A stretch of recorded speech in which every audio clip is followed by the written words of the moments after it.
Good morning from Evergreen Physical Therapy Board of California board meeting. We are just working out some technical difficulties and we will be commencing in just a few minutes. Thank you for your patience.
Good morning. I'd like to call this meeting to order. It is 9:06. Today is Friday, December 12, 2025. This is the second day of a two-day meeting of the Physical Therapy Board of California.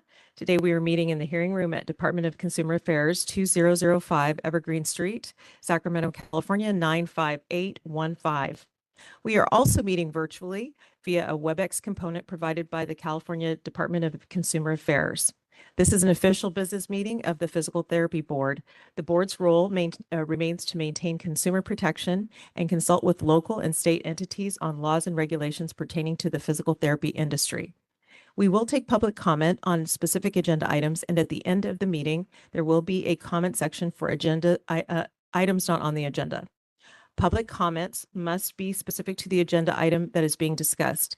If you make a comment during a specific agenda item that is not related to the topic, you will be directed to hold your comments until we reach the appropriate agenda item. All comments that do not directly relate to an item on the agenda should be held until the agenda item for items not on the agenda. The board follows the Open Meeting Act. So while we do accept and appreciate public comments, we cannot respond to those comments. We do have a moderator on from the Department of Consumer Affairs to help us with the online participation today. Individuals listening to the meeting will have an opportunity to provide public comment and will be assisted by a moderator who will be facilitating the teleconferencing process. For those members of the public participating via teleconference, please wait until the moderator has introduced you before you make your comments. To request to make a comment during public comment period, the moderator will direct you with instructions. This meeting is being recorded and the minutes of the meeting will be prepared. Can we please have roll call? Karen Brandon. Here. Dan Q. Here. Bill Armstrong. Here. Kayla. Here. Tanya McMillian. Here. All members are present and the board has a quorum. Thank you so much, Brooke. All right, can we please, may I ask the Vice President, Mr. Q, to read the board's mission statement? The mission, the PTBC mission is to protect people of California by the effective administration of the Physical Therapy Practice Act. Thank you. And before we continue with our agenda today, again, as board president, I would like to welcome everyone here today, board members, staff, stakeholders that came in specifically for this program, and also members of the public. All right, so we are going to be going to agenda item number 22. That is Consumer and Professional Associations and Intergovernmental Relations Reports. We will be going back to item number 21 after that. I would like to first call Department of Consumer Affairs representative from the Executive Office, Lucia Saldivar. Thank you so much, Lucia.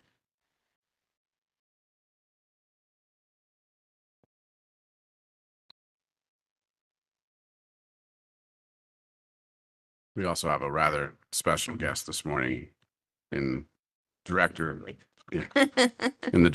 Department of Consumer Affairs, Kimberly Kirkmeyer. Can you hear me? Perfect. Good morning, Board President Brandon, board members, and staff. My name is Lucia Saldivar of the California Department of Consumer Affairs, and thank you all so much for the opportunity to provide some updates on behalf of the department. Firstly, I would like to introduce myself as one of the newest members of the department's executive team. I was appointed by Governor Newsom in October to serve as Deputy Director of Board and Bureau Relations. Prior to this appointment, I worked in the state legislature, most recently serving as Chief of Staff for Assemblymember Lisa Calderon, and also as her first legislative director. I also previously served as an Assembly Fellow and a Legislative Assistant in the Office of Assemblymember Jackie Irwin. I am an alumna of the Hope Leadership Institute program and a member of the California Latino Capital Association Foundation, and it is a pleasure to meet you all this morning. We are also happy to welcome Shelley Jones to the department's executive team. Shelley was appointed by Governor Newsom as the Assistant Deputy Director of Board and Bureau Relations, and she brings 29 years of experience. She's been with the department since 2015, serving in several capacities with DCA's Board and Bureau Relations team and the Solid and Organizational Improvement offices. Prior to joining DCA, she served in multiple roles at the Juvenile Parole Board of the California Department of Corrections. And we are so very excited to be serving as your new Board and Bureau Relations team, and we look forward to working with all of you in our new roles. Also, as we near the end of another year, DCA is encouraging board members to review the list of required trainings to ensure continued compliance. As you may remember, sexual harassment prevention training is mandated for completion within 30 days of your appointment to the board and every 2 years thereafter. On October 27th, DCA launched its new sexual harassment prevention training in the Learning Management System, also known as LMS. If you completed the 2024-25 sexual harassment prevention training during that calendar year, the new training will automatically be assigned to your LMS account 2 months before your 2-year mark. If you have not yet completed the training for the 24-25 year, the new version was already assigned to your LMS account on October 27th. You should be able to log on and complete your training. Going forward, the compliance deadline will either be 2 years from that last completion date for those who already took the training, or by December 27th for those who did not. And upon completion of the new sexual harassment prevention training, it will be automatically reassigned to your LMS account 22 months from your last completion date.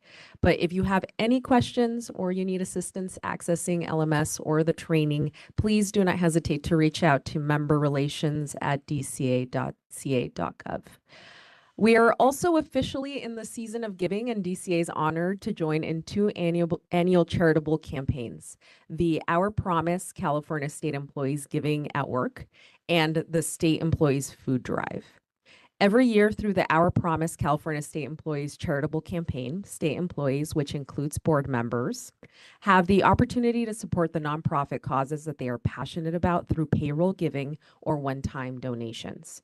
And these contributions have a positive impact on our communities, and it's another way to show that DCA cares for California. Please contact Board and Bureau Relations if you have any questions or you want more information on how you can contribute. The State Employees Food Drive is a collective effort to support food banks statewide, and collection boxes for non-perishable food items are available at 5 Sacramento area DCA offices. But for those who are not in the area, there are ways to support food banks online through the State Employees Food Drive website. Thank you for being part of the reason that DCA's giving spirit is helping those in need this holiday season. And lastly, in other news from the executive team, after 36 years of dedicated service at the California Department of Consumer Affairs, Director Kimberly Kirkmeyer recently announced that she will retire at the end of this year. Director Kirkmeyer began her career at DCA as a student assistant in 1989. She was appointed by Governor Newsom. She was appointed by Governor Newsom as DCA's director in 2019.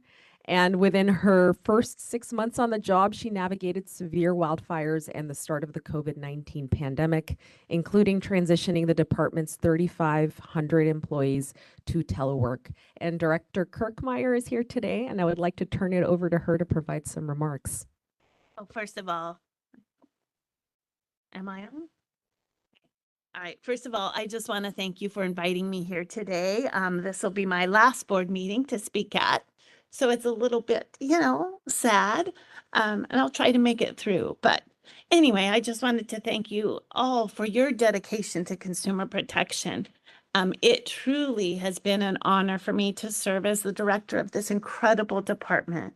I always say we're like the most unique department in the state, and I could not. I don't care what anybody else says. I will argue that to my death. But it has definitely been an honor, and I'm very grateful to Governor Newsom for my appointment into this position 6 years ago. It's just amazing to me that it has been 6 years. It has flown by so much, and we've accomplished so much. It has been my honor actually for many reasons, including the wonderful and dedicated board members that I have met through my time and the ongoing relationships I will have with board members. You all are so hardworking. You're an inspiration to so many, and I just want you all to know that we are so grateful for the work that you do for the boards. It is not easy. Sometimes you have really difficult issues to deal with, and the fact that you do it with grace and you're just very humble. I just want to thank you for that. I know you all have incredible careers, and the fact that you want to dedicate your time to us means a lot. I also am grateful for the staff of DCA. They are truly the most hardworking individuals in the state. We work with very limited resources, and the fact that you have an executive officer, an assistant executive officer, and so many hardworking staff for your board, I hope you all appreciate that, because they do a lot with a little, and it means a lot to us that they run this board so well. And just really grateful for both Ms. Conley and Mr. Kaiser. I'm also just particularly grateful and thankful I'm very proud of DCA's mission of consumer protection. And with that, I want to tell you why I'm so grateful to this board. When things become personal, it makes you really appreciate what individuals do in their careers. And for those of you that don't know my story, about 3 months into me being the director, my husband had a severe accident. His legs were completely crushed. And so he went through 3 months of in the hospital recovery and surgeries upon surgeries. But the PT that my husband met made all the difference in the world, and it made the difference between him living his life in a wheelchair or walking and being able to maintain a normal function. So this board will always hold a special place in my heart, as well as many other healing arts boards that helped along the way. It means people can work again and get their lives back and move pain-free. That is a huge thing for the lives and even for the state's economy. And I hope you all understand just the importance of the roles that you play in that. That's why it is so hard to leave, but it is also makes me so proud of the work that we have all done together, and we can only do it together. So with that, I want to thank you for your service, and also just please keep going and doing the great work for consumer protection that you do every day as your members on this board. So I am so grateful for you, and I just want to thank you for your service again. So with that, I'm just very grateful.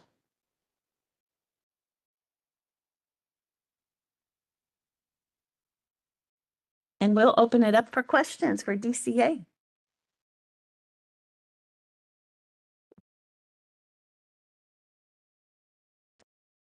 This is very bittersweet for me as well. So I'll just get to the, Oh, no. We'll do it.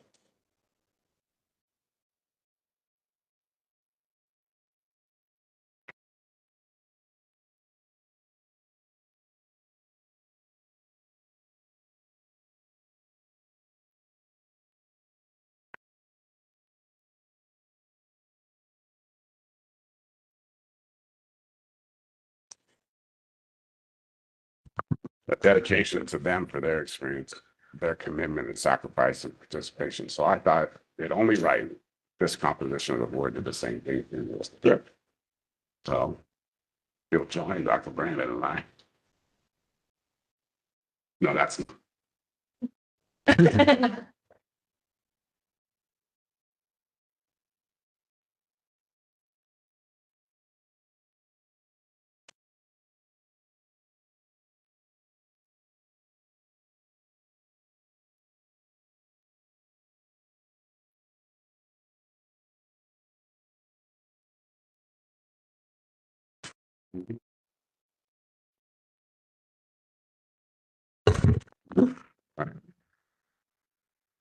when I came to this board, I didn't come here to do this, first of all. I didn't know that I was ever going to be in a position of this leadership role.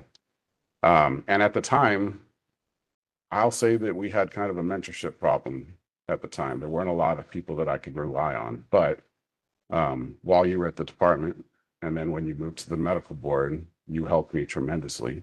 I can remember coming up across things that even if I reached back and asked previous executive officers, what do I do here? They would say, I don't know. We've never had that happen before. Congratulations, that you're the first timer. And I would go out the back door of our board and go through the back door of the medical board and ask him, what should I do? And how many times you helped me with that is part of the reason I'm here today. So, so we present this to you. This is signed by the current composition of the board. And we plagiarized your format and how you recognize board members. So Thank you so much. I have one more thing.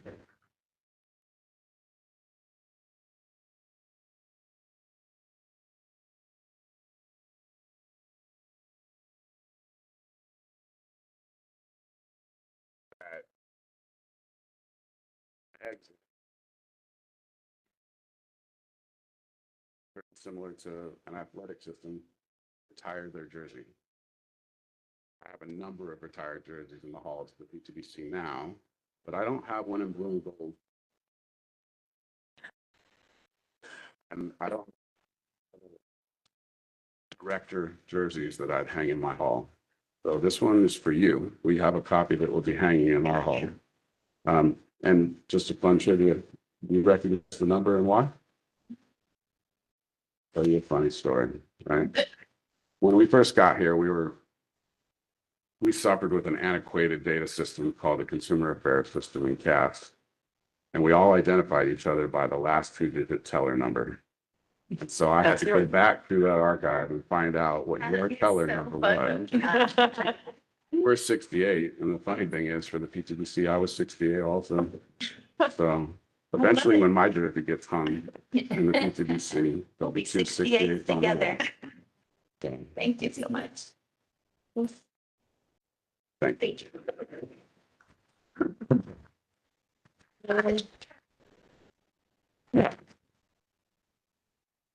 And I think we should probably take about a 3-minute break to competition before we move on. No problem. We can take a 5-minute recess. Thank you, everyone. Thank you so much. I appreciate all of you.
Okay, welcome back. We are going to resume the PTBC agenda, item 22 with 22A. We just finished 22C. I'm happy to welcome FSBPT Director Michelle Sigmund Gaines. She's going to give us an update from the Federation of State Boards of Physical Therapy. Thank you. Thank you and good morning. For the record, Michelle Sigmund Gaines, FSBPT. Thank How am I you. doing for volume? Good? Okay. All right. Mr. Kaiser asked me to focus on some topics for you today. The first two I'm going to go into a little bit more detail and then provide kind of a lightning round overview on a broad umbrella of data-informed decision-making and give some highlights to see your potential future interest for more in-depth presentations on the topics. But to get started, we wanted to focus on some updates to the ETS is making to the TOEFL English proficiency exam.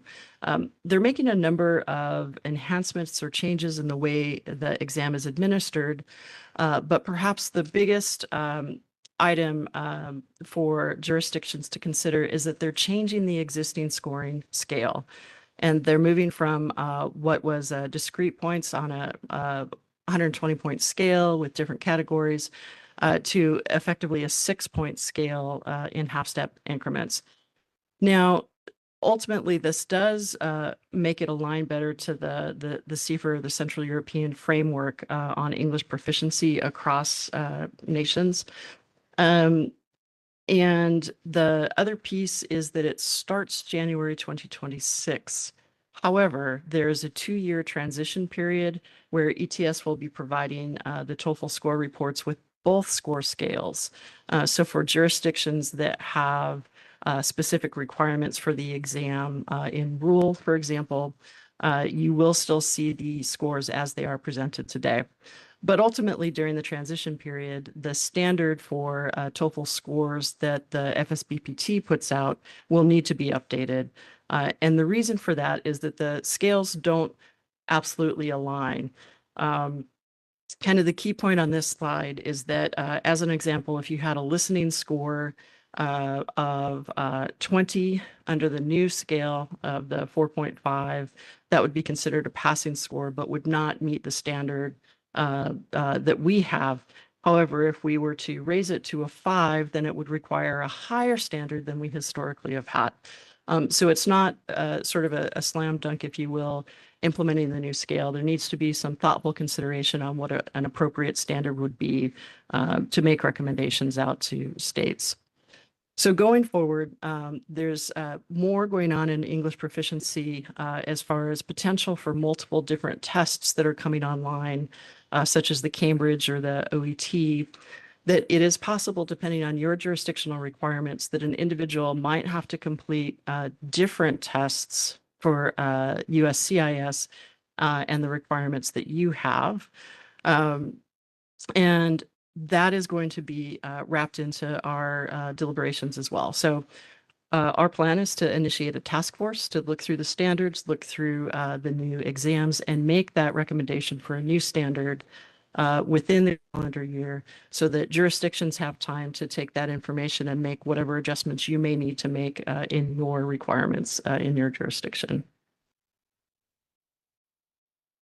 On the next topic, I'd like to focus on the HRRI Healthy Practice Resource. I believe I mentioned this briefly when I had the honor of being here back in March. But at this point, all of the modules for the resource are online. So I wanted to give a brief sort of sampling of that. You could follow along at hrri.org. But basically, the background here is the belief that promoting public protection involves making sure that health professionals are able to practice at the top of their ability and competence, and that issues with wellness or burnout can be detrimental to public health outcomes. HRRI sponsored some research to develop and validate an assessment tool to help practitioners self-reflect and determine if they feel that they are in that moment fit for practice, or if they need to make some adjustments in different domains. So this slide goes into that information. There's also a link that takes you directly to the self-assessment from this slide. And with that, I also wanted to bring in another perspective when we get questions about wellness and the relationship to a regulatory body and how that fits in. The United Kingdom Professional Standards Authority has, for a number of years, published a framework for determining what they describe as right touch regulation, which is simply not too little, not too much, and is a mechanism that is used in many countries to kind of assess how regulators are doing and try to walk that appropriate line. I know you won't be able to see all the information on this slide. The link at the bottom of the slide takes you to their website where you can download different materials. But the key illustration on the right side of the screen has to do with one of the fundamental tenets of right touch regulation. And that illustration is demonstrating the lines of defense for risk management. So the light blue that you're seeing in the center, the largest circle, is the individual practitioner themselves, their sense of professionalism and self-regulation. And then wrapped around that in the second line would be the context, the employer, the group, practice settings, schools, whatever their group affiliation may be, also has certain mechanisms and risk controls. And then the outside sort of candy layer, as I like to think about it, that's us. That's the regulators, which really should be that last line of defense, and only to the extent necessary to mitigate any risk to the public. So when you look at this, which seems like sort of a dry regulatory assessment model, you can see that the practitioner and the wellness of that practitioner is central to effective regulation. So this screen, it's a screenshot, but these are the 10 modules that are available that can be completed by an individual. These are all no cost. There is no fee associated with completing any of the modules, and it's completely confidential. It was important because of the sensitivity of the topic to make sure that nothing was being retained that could be requested under public records. Nothing was shared with a jurisdiction such as yourself if somebody were applying for credit. But it does require that individuals go through a self-assessment and a self-reflection component. And part of that pulls in learning resources that they're asked to review and comment on as part of that self-reflection, and then also grants them access to those learning resources and others if they're useful. Now, there is the option for an individual to put in minimal information to have the system monitor their completion and generate a certificate of education completion at the end of the completion of each module. Based on the review, that's been determined to be 1 hour of potential CE, and that certificate does have all the standard information that most jurisdictions require in order to grant credit. Just a brief view, this is a screenshot pretty far in. You can see on the left side, I've answered all of the assessment questions. You do end up with sort of a topical sort of slider and a summary on that. And then if I were to scroll the screen, if we were live under resources, is where you would start to see the additional resources that they had reviewed and their answers.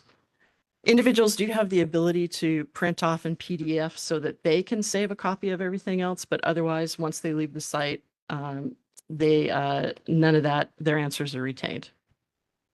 So for context, as of yesterday, this is a reflection of what's been reported to us at the Federation on what jurisdictions are considering or what may already fall under their current continuing education allowances. So there's about 17 jurisdictions here that have responded and are working forward.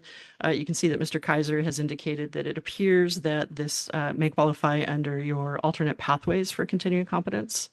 But I thought this information would be helpful as well. And then finally, if we look ahead on this particular tool, there's currently an effort to refresh the resources that are a component of the assessment because that's very important to provide those as well. Part of what they're looking for is to make sure that nothing's been moved behind a paywall that would indicate a cost, nothing's been removed, and of course to bring in new material so it stays relevant. That is going to be an ongoing regular review process. I also wanted to highlight that some jurisdictions are exploring the use of the Healthy Practice Tool as part of their investigative and disciplinary process. And there's been some variation on that. I don't have a lot of detail, but it is an interesting application of that, not just for continuing education credit, but to put it into some of those integrated processes as well.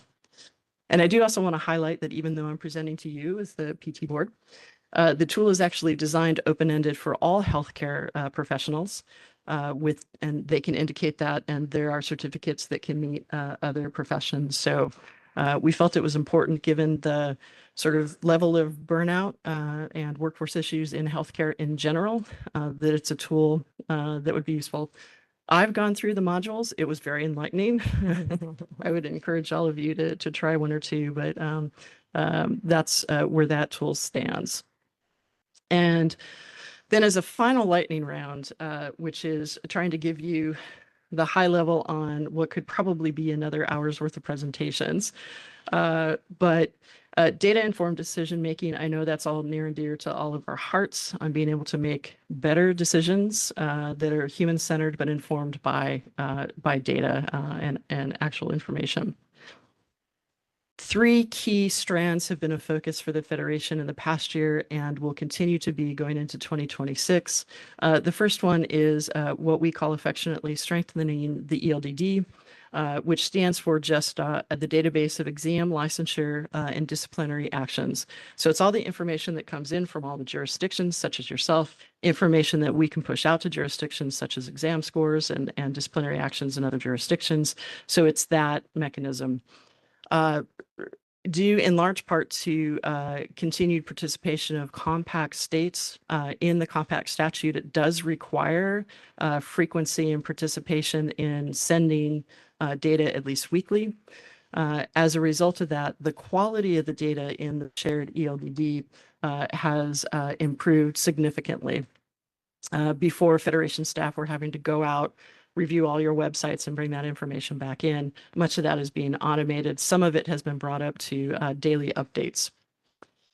The next piece of that, and I'm actually going to skip to the centralized look, it's to a level where members of the Federation jurisdictions have been wondering about whether it would be appropriate for us to look at a central licensee lookup. So sort of a federated information source. If you're familiar with the FSMB state medical boards, they have DocInfo. Nursing has a similar thing where any member of the public can go and they can search for a provider, and they can see not just what they can see in your jurisdiction where they can look up the status of their California license, but frequently you have a practitioner, right, that holds licenses in 2, 5, 12 states. And all of that would be available for public view. We've had some discussion with jurisdictions, and we're working out what that could look like and how to do it in such a way that it respects all states' requirements around public information, does not create any kind of regulatory burden, but we will continue to explore that, seek your input and see if it makes sense for us to move in that direction. And then jumping back into the middle, workforce data. I'm sure your legislature, just like mine back in Oregon, is always interested in key information. It is difficult for a licensing board to know some of the level of detail that they want around workforce.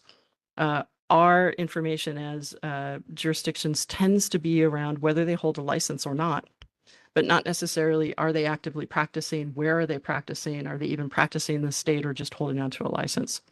So getting that cross jurisdiction, having a standard data set for capture, and because folks move around so much or might hold licenses, it's important for us to know, not just within one state, but frankly, at least regionally, if not nationally, to be able to share data amongst ourselves and be able to know where folks are going and where we have the hotspots.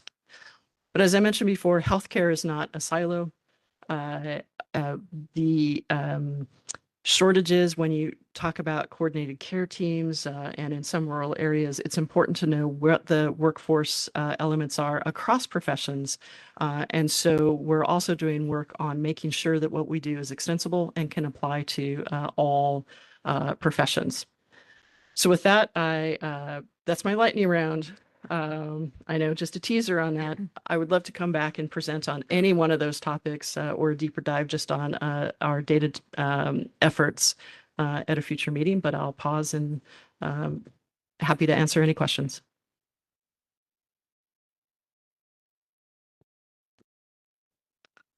Thank you, Michelle. This was very enlightening. I'm very much a proponent of wellness and in healthcare, especially for healthcare providers. Just a quick question: how long does it take to time-wise to take all these modules? In some of the testing, we've determined that it takes approximately an hour. Now, it depends on the individual, like with any CE course, right? Some folks can, there is that intention of what they put into it as well. But on average, an individual, it'll be about 1 hour per module. Thank you. Thank you so much. It's so exciting to hear what FSB PT is doing. I think if I had like so much time, I would be like deep diving into each individual piece here because it's so valuable. You know, being in practice for almost 30 years, I know we have some students in the room, and I just love to hear that the wellness starts with you. And a lot of what we see in regulation is people who have like burned out so much that they start making mistakes and they start doing things, and it doesn't reflect who they really have been as a clinician, right? Yes. But they didn't have the resources. And when we talk about mental health and we talk about taking care of yourself, whether it's financially or like just making sure you take your breaks and you put boundaries in, I think this is a great chance for early professionals to start to consider those things because it sneaks up on you. Yes. And then unfortunately, some of those people find themselves, like I said, with some challenges that end up at regulation. Yes. So that is really exciting. Yes, I absolutely agree. And it is something that we also encourage that the PTA schools encourage the students to explore this as well, because you're absolutely right. It's a skill that we're all better for, you know, recognizing it and employing it, because there is a difference between incompetence, not being able to perform clinically, and discompetence, which is where those external pressures are affecting your ability to perform. And the ability to manage that and know where you are in that cycle for all of us is critical. Absolutely. That's fantastic. I really appreciate it. Are there any other questions from the board regarding this? Okay. I was going to, yeah, I'm sorry. Hi. I'm Nancy Bella. I'm Chair of the Quality Practice Committee and on the board of the California chapter. I would just like to tell you how much we appreciate the board does. And the Federation has been so aggressive over the years. I'm 60 years in the business as opposed to Karen is only 30. But I did learn something interesting at our recent call with the California chapter and with Mr. Kaiser. And I didn't realize that when the students got the announcement about passing, you know, that it's really a temporary piece of information until the Federation has done all the checking on the testing at that particular time and whatever. And then the board is notified after you confirm that that really is their test result. But my experience is the student gets that information from you and they assume that they passed and that's the final, they don't know exactly what their score is, but it is the final decision. And I think they need to know that this is a temporary, you know, piece of information and it will be documented or validated within a couple weeks or whatever that time frame is that I know that that board gets that information. But the student is confused and I have a niece and a granddaughter and myself, and I was chair of the program, an educational program, and I had no idea that that was a temporary piece of information. But thank you for all you do. I'm not complaining. I'm just saying, give a little more information to the students so they're not surprised when they get perhaps that they didn't pass. Absolutely, and we don't want confusion. I know there've been a number of changes in the notification system recently. The intention is that the jurisdictions, the boards get the score information first, and then about a day later, it goes out to students. Occasionally, there may be a situation where they have to validate some of the exams after that. That should be the standard process, but I'll take your experiences back and make sure that we're hitting that mark and that folks aren't getting early information, because yes, that would be confusing. Yeah. Okay, I think we've just opened for public comment. Thank you, Nancy. Thank you. Is And I there- just want you to know that Tamika Island is going to respond to the number B on updating about the chapter. and We'll the get board. right back to that one. Yes, when Thank when she you. gets here. No apparently problem. Online. No, oh, okay, So- great. Thank you. Thank you again. All right, so I think we can still do the rest of public comment for item 22A and C. Can we finish public comment for item 22A and C, which is the Federation State Board update, and DCA, who has already left, can take comment? Oh, we're still here. Sorry, missed you. Sorry about that. Okay, is there any public comment online for item 22A and C? This is the moderator for members of the public on WebEx. If you would like to make a public comment on these items, please click the raise hand icon, or if you're an audio only participant, you can raise your hand by pressing *3 on your device.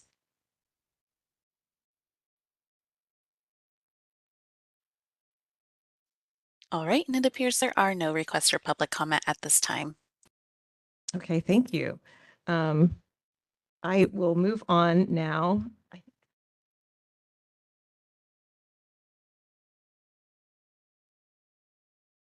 One moment.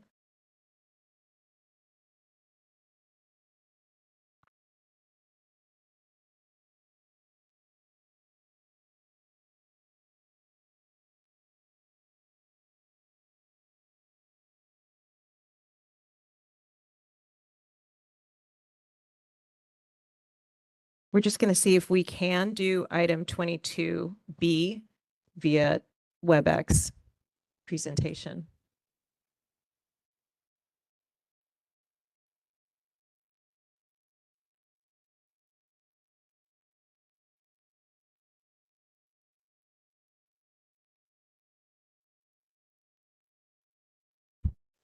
Moderator? If you can confirm that there's a Tamika Island online and open her mic, she can provide the CPTA update. All right, this is the moderator. Believe I have them promoted now.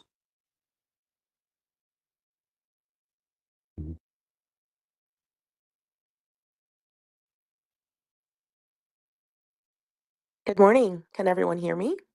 We can? Yes, thank you. Good morning. Thank you for the opportunity to speak. I am Tamika Island, the Executive Associate with the California Physical Therapy Association. We appreciate the opportunity to speak this morning. We don't have any official updates or questions of the board. However, we would like to congratulate the Physical Therapy Board of California on a successful 2025 year, and we look forward to collaborating on consumer forward initiatives for 2026. I'm happy to answer any questions you may have for us. Okay, thank you. Are there any questions or comments from the board?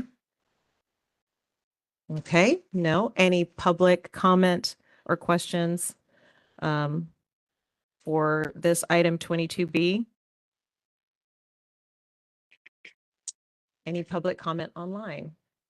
This is the moderator for members of the public on WebEx. So if you would like to make a public comment on this item, please click the raise hand icon, or if you're an audio only participant, you can raise your hand by pressing *3 on your device.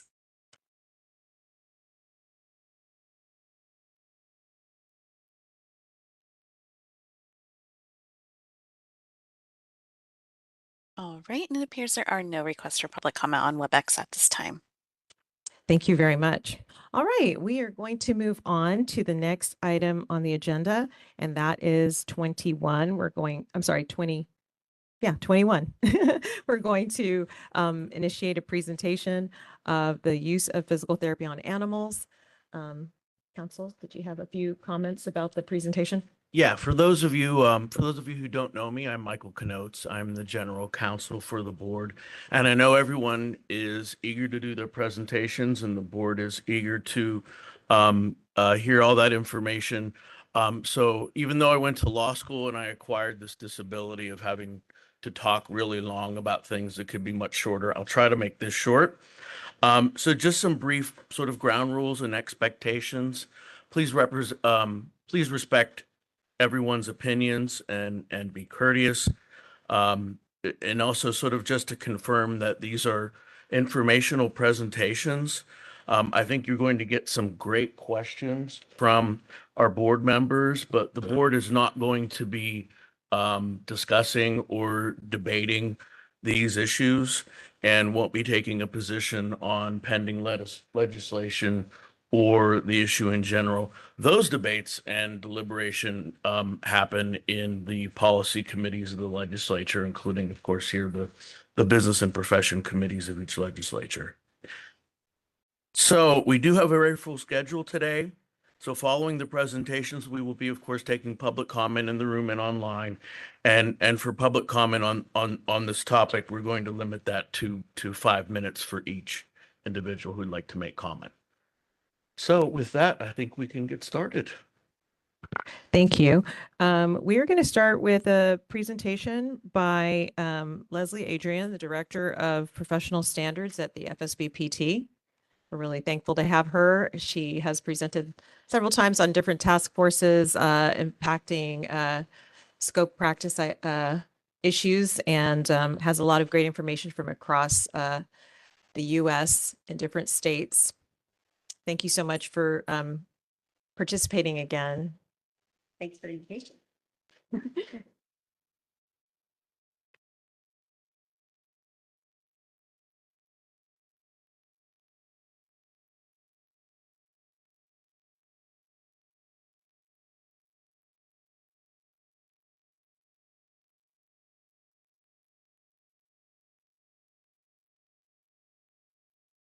Literally nothing worse than doing tech in front of everyone watching you.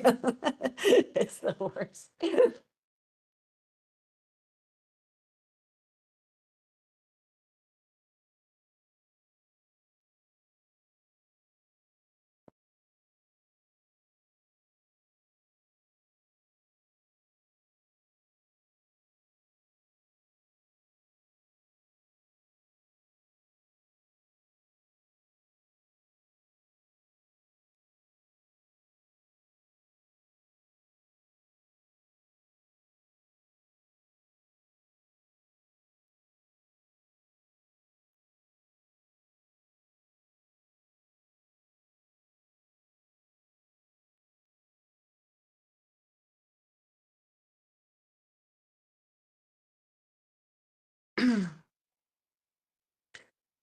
Okay, so thank you again very much for the invitation to come back to present to your board.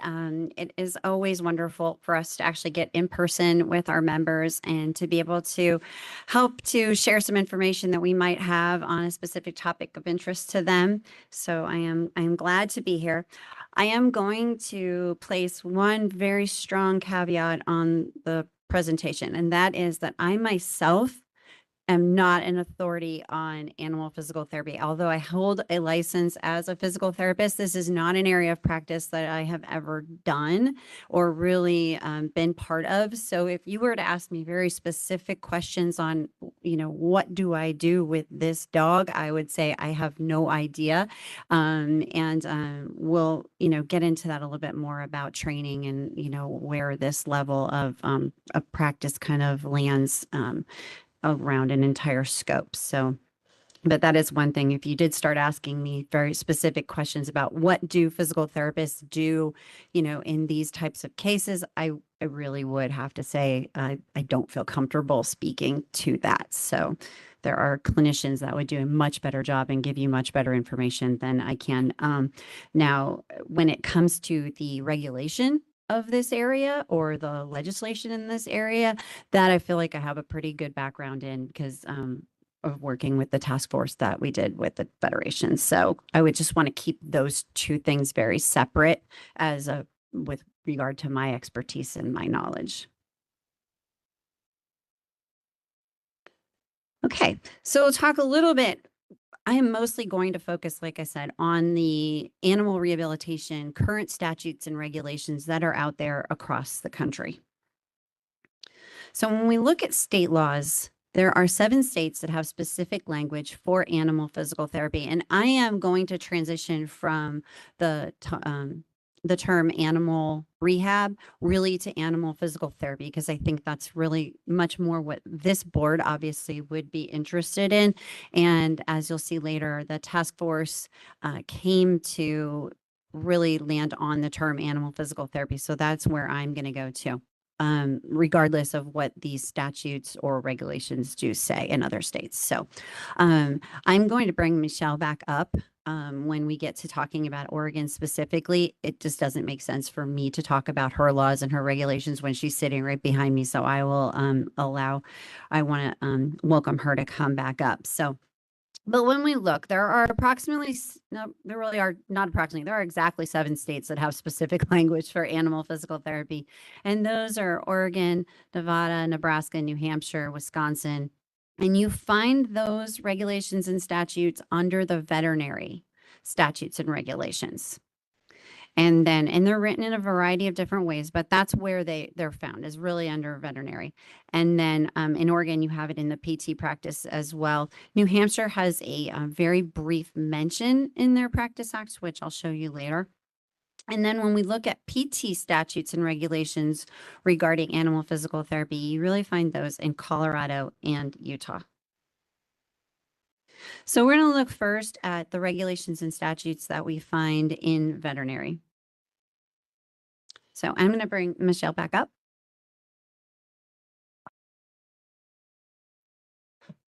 Hi again.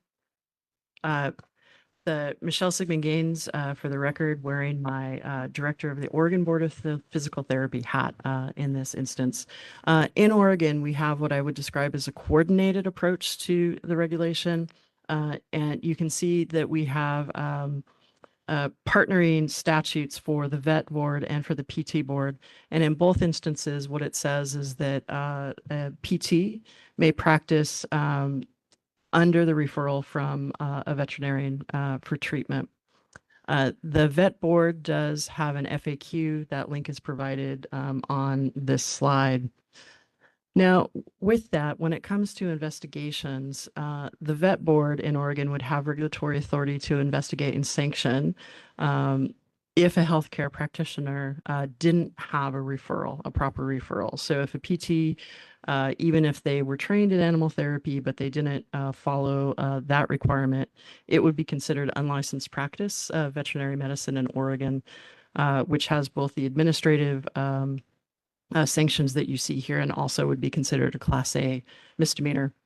Now, if there was a proper referral, then the PT board would have primary jurisdiction over the practitioner.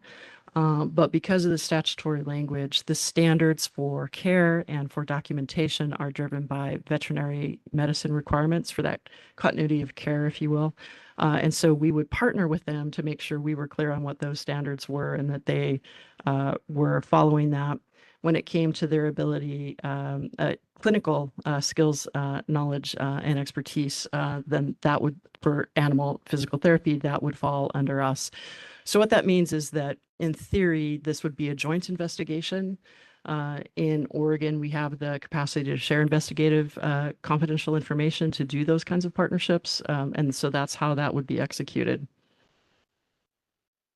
I will put this up, then this is how it cascades down into the PT board rule and how we reference back to those statutes. I just also want to note that this is the way the statutes have been written for at least 22 years. And in that time, the veterinary board has not had a complaint with regard to this practice. PT board, we have had one, but it was a confusion where the individual thought that there was not a referral, there in fact was a referral, and so there was no violation. The complaint did not go anywhere. So with that, I will turn it back over to Leslie for the next state. Okay, thank you very much.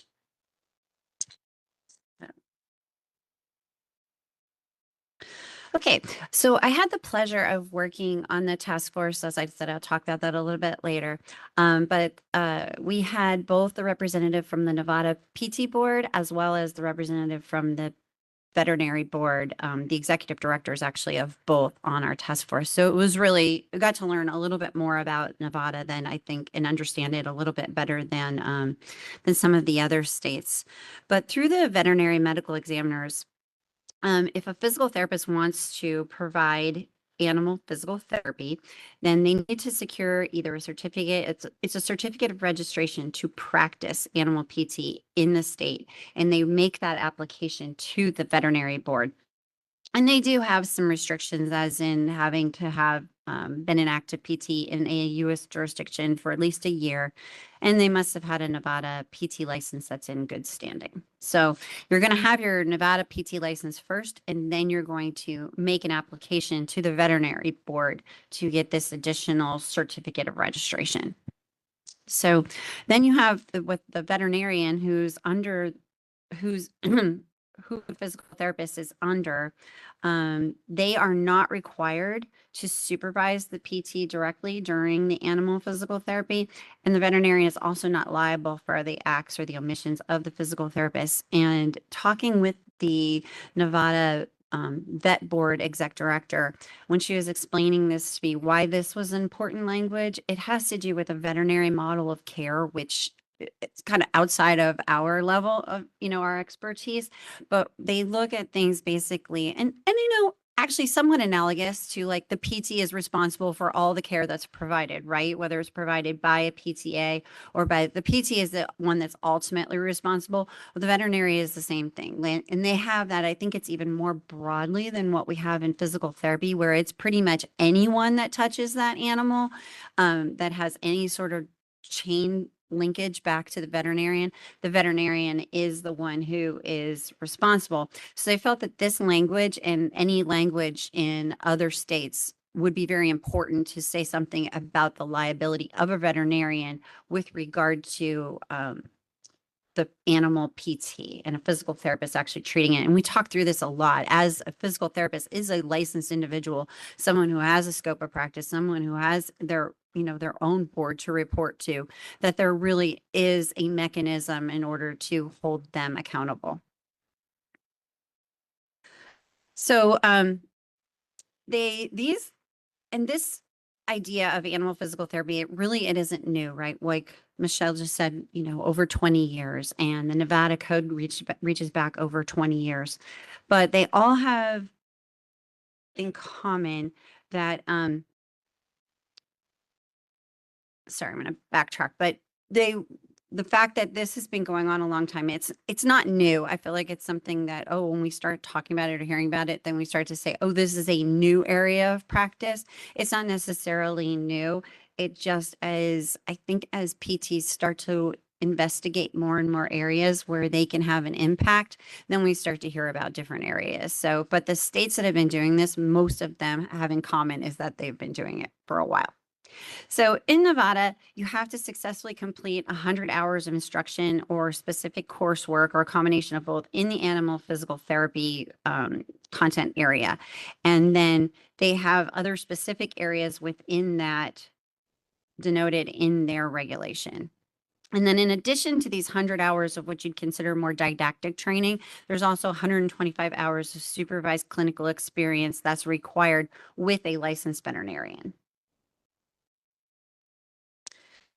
Now we move to the state of Nebraska, and theirs is also found in the veterinary laws and regulations. I know for a fact, because I spoke with the gentleman who worked with with the state, but they came together really collaboratively as a PT board and the PT association and then veterinary board and their association to come up with the language for this, which is probably the best way to do these things, right? Is to really collaborate so that everyone interested are spoken aloud and that their concerns are heard and try to be dealt with on the front end. So what they talk about is an licensed animal therapist. And the reason that they use this term is because they aren't specifically going to restrict this to physical therapists.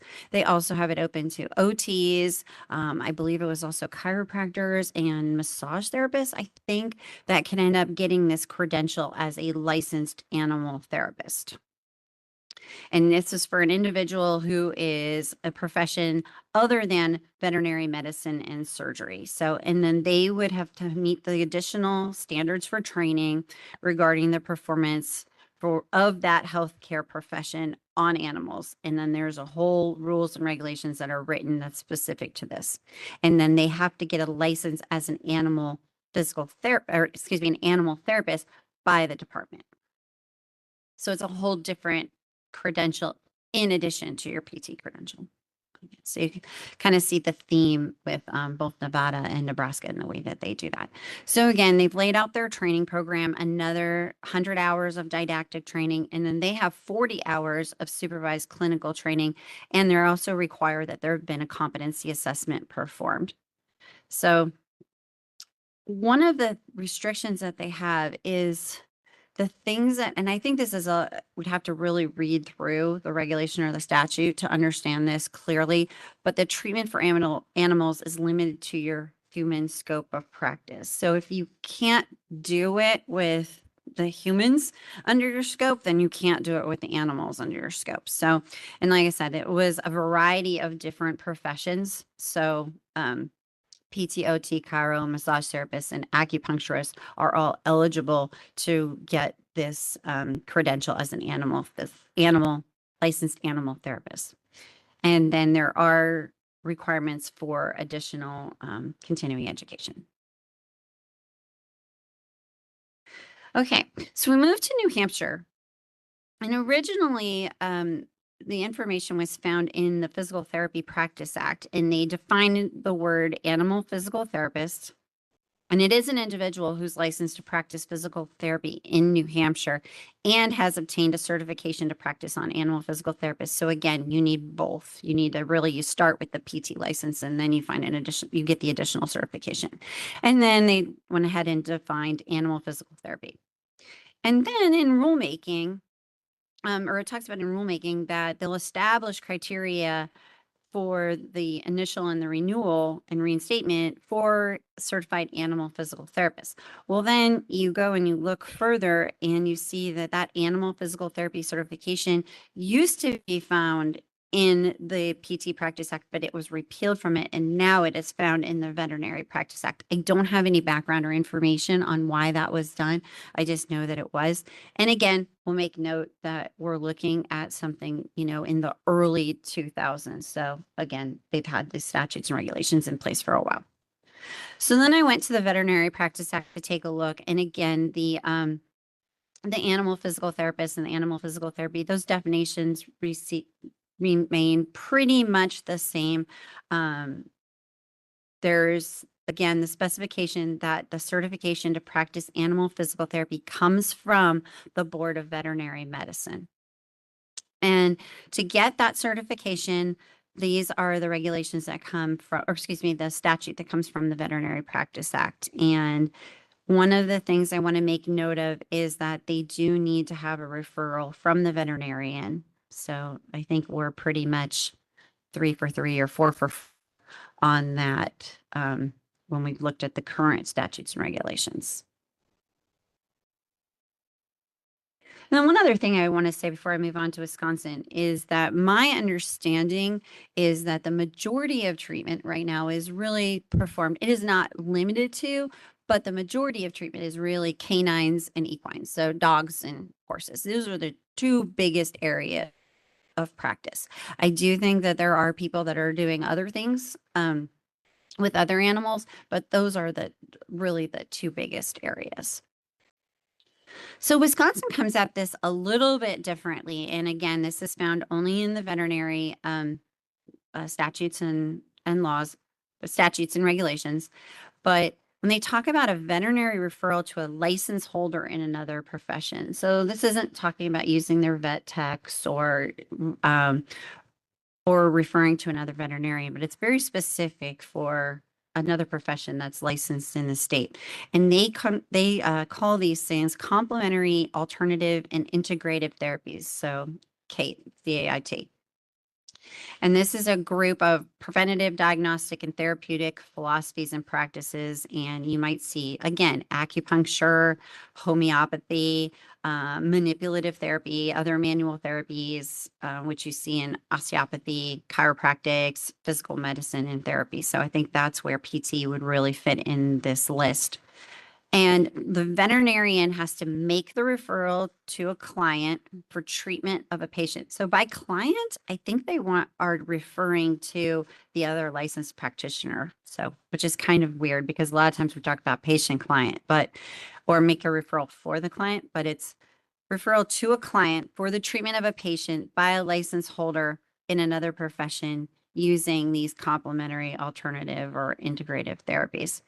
And the individual has to provide evidence to the veterinarian, so it's not to the board this time, it's to the actual veterinarian, that the type of therapy for which the referral is being made is basically that the license holder themselves is in current licensing and in good standing with the board in that state, and that license holder's education, training, and experience in performing the therapy on the animal. So they have additional training.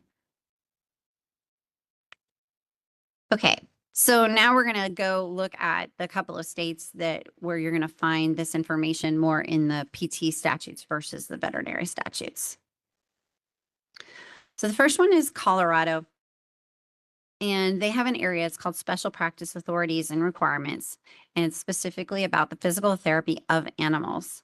And a PT can perform PT on animals when that therapy is consistent with the scope of practice of a physical therapist, and it's recognizing the special authority granted by this section. It shall not constitute the practice of veterinary medicine. So we want to make that clear. And then they also say, in recognition of the emerging field of physical therapy on animals, before a therapist can start working with an animal client, you have to have a veterinary medical referral, or veterinary medical clearance of the animal via veterinarian. So a medical clearance is a little different than a medical referral. So basically they say that the veterinarian would give their approval that the animal is healthy enough or it's appropriate to begin animal physical therapy. So, and again, there's 80 hours of didactic training and 120 hours of clinical education that's specific to animal physical therapy required. So when we look at Utah,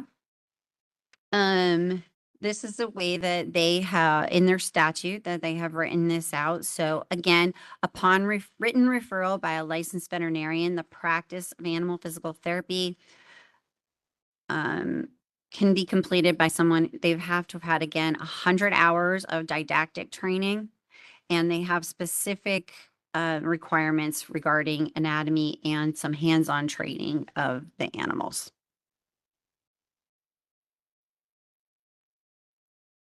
And then going back to 2005, it places an exemption to the Veterinary Practice Act that allows PTs to perform animal PT with a referral.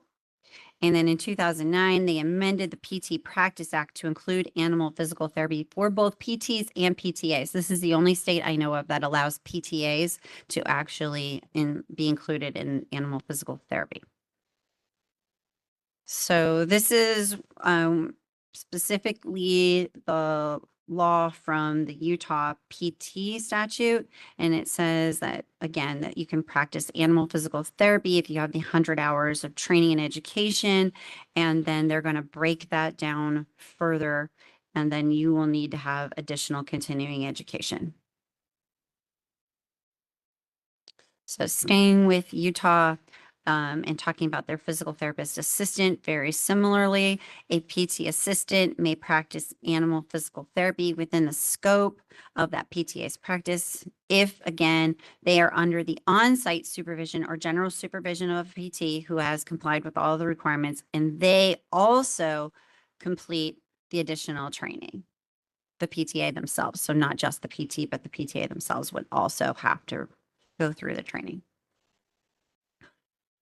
And I do not know for you what their definition is of general supervision. So I don't know how loose that is. Okay. So we talk a little bit about public safety and disciplinary actions because, you know, it's always an important consideration for us. And I had a query done of the FSBPT exam licensure and disciplinary database, which is, I'm going to go ahead and put in a plug for why it's so important for all of our member jurisdictions to participate fully in our database, because when you all ask me questions about, is it safe to blah, blah, blah, ...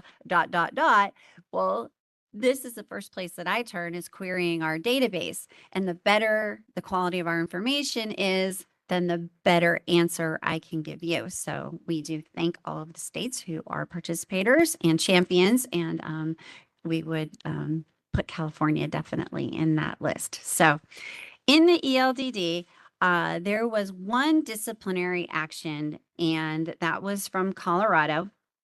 And it was actually it wasn't for harm, it was for unlicensed practice. So that person did not currently or ever hold a license to practice physical therapy on animals in the state of Colorado. And they were advertising for, and then they admitted to providing therapy and alternative healing techniques to animals in addition to humans since the mid 1990s. So they weren't licensed to provide that practice. To my knowledge, there was no other complaints regarding harm. I did not have any other instances in the database from any of those 7 states or other states that I was able to retrieve. And this was from the last, I asked for the last 10 years. So, I did go to the American Association of Veterinary State Boards. So it's basically the analogous organization to FSBPT. And I asked them, and they said, so PTs, because PTs have never taken the veterinary medical exam and that they don't have a veterinary license, they aren't tracked in their database. So I would have to do a state-by-state disciplinary search of the veterinary boards to see if there had been complaints, and then how they had handled those complaints, whether or not, you know, they had then maybe referred them to the PT board. I can only say I know that the PT boards that I know of, you know, from the ELDD, that have not had any besides that one in Colorado. So that would be information that we could do a deeper dive on, or could reach out to veterinary boards one by one. There's only the 7. But when I got this information, I didn't have time to reach out and get the information back. So I did, because I had that relationship with the administrator in Nevada. I reached out to her. She said they have had 1 disciplinary action in the last 5 years for a PT. And again, it was unlicensed practice. And then they ended up, once that person basically was educated on what they needed to do, they did give them a probationary license moving forward. So. And the Wisconsin Physical Therapy Board has had no disciplinary actions, which I didn't expect they would. I did get confirmation from one of the board members. I didn't expect they would, because we didn't have it in the licensure and disciplinary database at FSBPT. So again, I think it's somewhat of a picture. It's not a full picture, because we really need to go to the veterinary state boards. But to give you an idea, I don't think there is a rampant number of complaints against PTs who are providing physical therapy to the animal. But again, that would be much more of an assumption and a leap, because I did not do the dive into all of the state's veterinary boards. Okay, so when we started asking ourselves, where do some of the associations and the national organizations kind of land on this? And we look at APTA, and again, APTA is by far the largest professional organization of physical therapists and physical therapist assistants. And they have a House of Delegates policy regarding collaborative relationships between physical therapists and veterinarians. And they support this collaborative relationships and the evolution of specialized practice by PTs who are addressing the rehabilitation needs of animals. And they state where allowable by state law and regulation and consistent with the PT's knowledge and skills, they may establish collaborative collegial relationships with veterinarians for the purposes of providing professional consultation and expertise in movement impairments, fitness, and conditioning for animals. And I do think this is a great place to take a pause. As I was learning more about this, there are a number of animal athletes. So I know it's kind of like weird, or, or a different concept to think of, but there are some high performing, high level animal athletes, whether it's in, from the tip of the top pyramid, when we look at like these thoroughbred racehorses, right, who are for sure animal athletes, to some of those, the dogs that do like the agility courses and stuff, and their abilities to stop and start and change direction and do all these things. I mean, and it takes, everything working with them the same way as it does. They train like human athletes. They need to rehab like human athletes. So it's kind of an interesting world and just a different way of looking at it. And then also, as the American relationship with their pets really has evolved and changed, truthfully, perhaps things that when a veterinarian tells you that your animal needs to have surgery on X, Y, and Z, perhaps in the past, that would have been kind of a deal breaker for the animal and for the owner. A lot of times now it is not. So if your animal, and with improved techniques in veterinary medicine, so if your animal has a torn ACL, which I've known a number of puppy dogs who have, they ended up having the surgery to repair it. And then in order to go back to their highest level of function, they actually did receive rehab afterwards. So super interesting. The APTA also has a special interest group. It's been around since 1998 that is specific to animal physical therapy. And this is the official organization recognized by the Academy of Orthopedic Physical Therapy. So the SIG, the special interest group, the SIG as it's known, they have done a lot of work to create standards of clinical practice, and that is published on their website. And it's based on a formal practice analysis of animal physical therapy.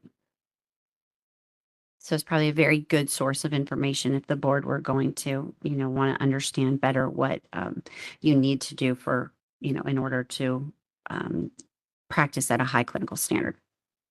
Okay, and we'll talk a little bit about the Federation.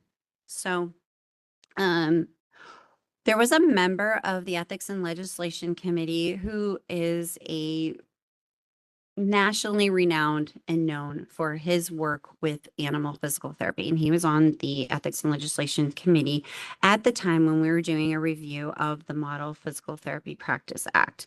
So his voice was definitely heard when we were going over certain areas of practice and ways to really improve the Model Practice Act, the MPA, so when we looked at the regulation of physical therapy, and he really truthfully was pushing much harder for a strong statement of this is part of the practice of physical therapy.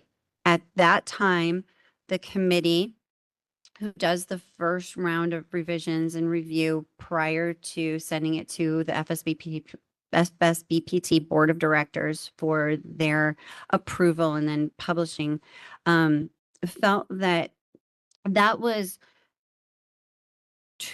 they weren't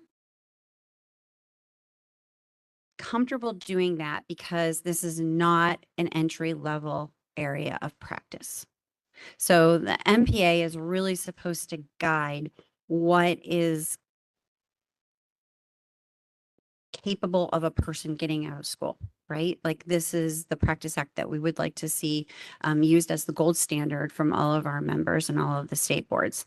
And this is an area of practice that wasn't yet established for an individual, a new graduate, unless they'd had some really significant training in it as you know, during their student days. So we wanted to make sure also, though, that we didn't do anything that would, we, the committee and the Federation, wouldn't do anything that would not allow PTs who had been appropriately trained in order to do this. So that's where they landed on the language that's in the Model Practice Act now, which is nothing in this act shall prohibit a licensee from providing physical therapy to animals for which the licensee has completed the education and training as further established by rule. So basically saying, we see you out there. We know that this is being done. We know that this is an area of practice for some folks. We know that it's not for everybody, and we know that you need additional license and training. So this is where they landed. So as part of the Model Practice Act, if you've never read it, which I would encourage you to do so, first you have the law, and that's about 4 pages. But then going on for many pages is a commentary, which explains every section of the law and gives a little bit more in depth to the thinking of the committee as to when they were going through this area and the Federation with regard to every area of the law. So when we look at the commentary with regard to that exemption, they state that the practice of physical therapy continues to evolve, including the treatment of animals. And while there's currently no consistent standard of specific education and training, it's appropriate to note that additional rule development in a jurisdiction can address those minimum standards to demonstrate competency to provide physical therapy to animals. Which brings us to the task force that was from this year and earlier this year. Now that there was some backbone and of a statute from which to work off of, and there were no, however, regulations. So the statute, the Model Practice Act, referred to regulations and rules. However, there were no model or any examples out there. So that was what the Animal Rehab Task Force was created to do, is to draft model regulations, model regulation language. So, and it was really at the request of our membership to provide resources for jurisdictions that are interested in animal physical therapy. And their charge was to draft those model regulations regarding animal PT. And here's where it was hard, right? Like, you guys, the statute is given to you, and then you promulgate the rules from the statute, right? So when you try to create model regulations, but you don't have a statute to really work from, it was kind of a stumbling block in the beginning for the task force, right? We were like, okay, what are we really drafting from? There wasn't a statute to refer back to. So, and we had to make the assumption that statutory authority exists in the Current Practice Act to allow PTs to provide care for animals. So either in the veterinary, some act somewhere, you were, you had the statutory authority to do this. So since there really isn't a model law rather than the exemption language from the Model Practice Act, that's really where we as a task force had to start, kind of using that, okay, well, we're going to draft from here, because they're, again, and so many as you saw, the statutes that do exist are different and vary enough where there really wasn't a model to start from there either. So, and when we put this out, the recommendations, we did have to say, okay, one of the things that we're assuming first and foremost is that you have the statutory authority in your state, and that's why these rules and regulations are going to be of use to you. But that's really the first place to start if that doesn't exist. So it did land, as I said, the preferred term is animal physical therapy, and then they have the definition for that. And then the access to care, this is a sticky issue. So you need to consider access levels that you have for human care versus animal physical therapy care. Should those be different? Should they be the same? Why? So when we're talking about things like direct access versus the need for referral versus the need for, medical clearance.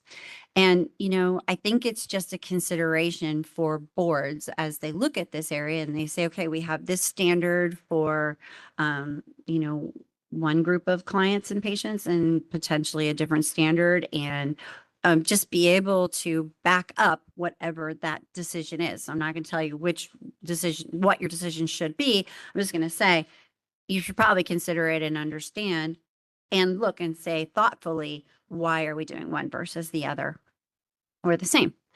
And then looking at competencies, the state really does need to adopt educational competencies related to the practice of animal physical therapy, because like we said, this is not entry-level care. This is something that maybe students might hear about as a potential area to go into after they get their license, but this is not something that the schools are spending time on right now.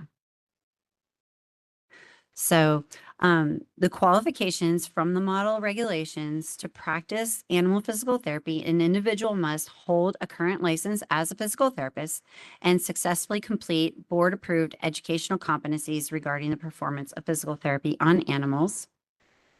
And then when we look at those standards and competencies, the board-approved educational competencies must meet the following criteria. The content must be directly related to the practice of animal physical therapy.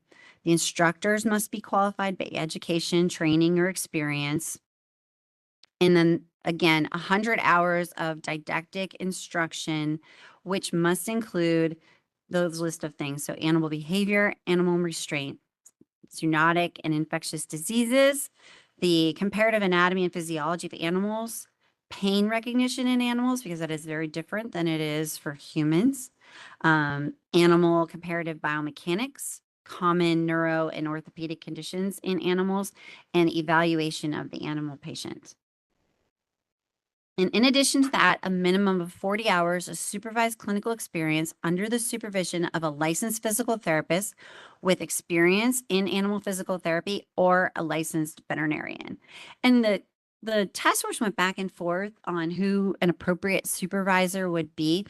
And one of the things they were saying is that you could have a licensed veterinarian who honestly, you may not get much information from them about the actual animal PT or animal rehab part. That's not their area of expertise or what they really do. So you might be able to get you would be able to get the animal handling or the pain or some of the information about the common diseases. But with regards truthfully to that hands-on treatment, you wouldn't necessarily get that. The veterinarian may not be the best place to get that. So that's why they wanted a couple of options for that. And then there should be a competency assessment or final evaluation required as part of that training. Not necessarily developed by the board, but the training program that they go through needs to demonstrate that there is a competency assessment or some type of final evaluation. And then you as a board may require them to show that to you. That's up to you. So obviously, as you would go into this further. So when we talk about patient-client care management, and when you hearken back to the Model Practice Act, it always talks about patients and clients. It doesn't specifically say humans or individuals, as individuals has in the past really been taken to mean humans. So that was another thing that was not done as part of the last revision. However, it was something that we did call out to say this does broaden who could potentially be a receiver of physical therapy services. So versus being more narrow, which a lot of states, that's the first place they have to start, is just look at their statute and say, oh, this says we can only treat humans. So, and right there, it's kind of a deal breaker for you. So with regard to patient-client care management, again, going back to that veterinarian practice ethos, there needs to be some sort of statement that the PT is fully responsible for all aspects of that physical therapy care provided to the animal patient or client, and that the veterinarian that's providing referrals or medical clearance, they are not responsible for the PT services that are delivered under this regulation.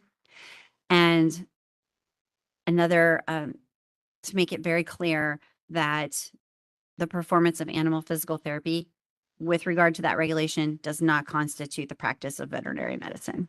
You know, a bit of a CYA statement, really. So the considerations that I think that state boards really need at this time as it relates to animal physical therapy are the clarity of your laws and regulations regarding animal PT. What does both the Vet Act and the PT Practice Act say? So at this time, as you guys saw, the majority of statutes and regulations are found in veterinary practice acts. And then addressing that question of individual versus human versus client versus patient, and making sure that your laws are clear regarding, you know, whether or not you can actually work with an animal patient or client. And when it comes to veterinary referral and or medical clearance, at this time, all laws and regulations are requiring some sort of veterinarian referral or medical clearance. So I haven't found all 7 of those states that we went through. It was very clear. And this is not entry-level practice. I've said it once and I'll say it again.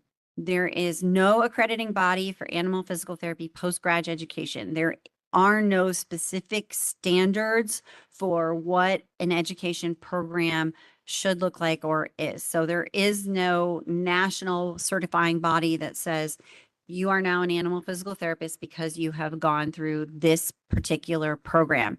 You do have those standards of clinical practice that were written by the SIG, but there aren't any training requirements. So when you look at education and training being one of those areas that a board is very concerned with, that's something to keep in mind.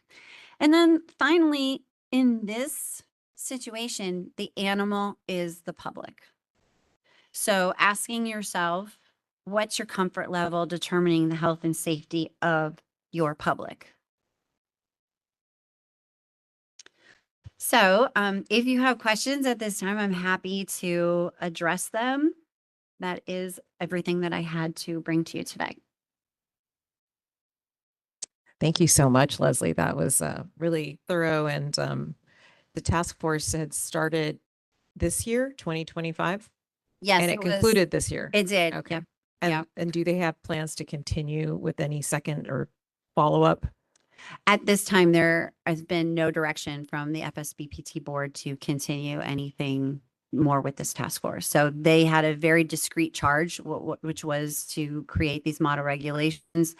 They completed that charge. They are now published on the FSBPT members only site. Mhm. So they're available to our members as a resource. Okay. And it was also presented at both the Leadership Issues Forum meeting as well as the annual education meeting. Okay. Thank you. Are there any questions or on the book there? Hi. Of the states that you went through, which board between the PT board and the vet board is responsible for discipline for someone who is providing animal physical therapy? It sounds like in Oregon, it's a joint venture. And then some of the other states where the authorities in the Veterinary Practice Act, I presume that is with the vet board, but do you? So in Nevada, it would be with the vet board because they have that very specific extra certification, and that is given to them through the vet board.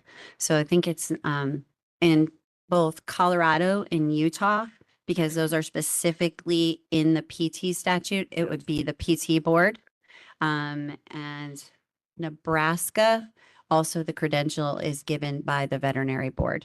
Okay. So And I saw that in Colorado, it's a registration, but it's a different sort of license type. I know it's not a full license. That's Exactly. issued by the PT board. Exactly. Thank you. And pretty much across the board, I've seen, it really looks like the trend is that there is some type of additional credential that is given in addition to the PT credential. In Utah, that's not the case, but in the majority of others, there is this additional credential. And I think that's to be able to say, okay, you can be a PT because you've done all the PT stuff, but in order to treat this level of client, then you need to have these specific requirements. And if something were to go wrong in that realm of practice, then that credential could be removed versus removing the entire PT license also. So I think it was to give, be more specific. That makes sense. Okay, I have two questions. The first one was, there was nothing in there. I know you mentioned the majority is canine and equine, but there's nothing in there regarding species-specific practice. Like in terms of like, okay, this is your scope inside of this specialty or subspecialty. Do you know why there isn't? I mean, even to the level of, like you said, the registration or certification should actually probably say which species you're covering. Sure. So I think I'd like to think of this very much the same way as we think of PT, right?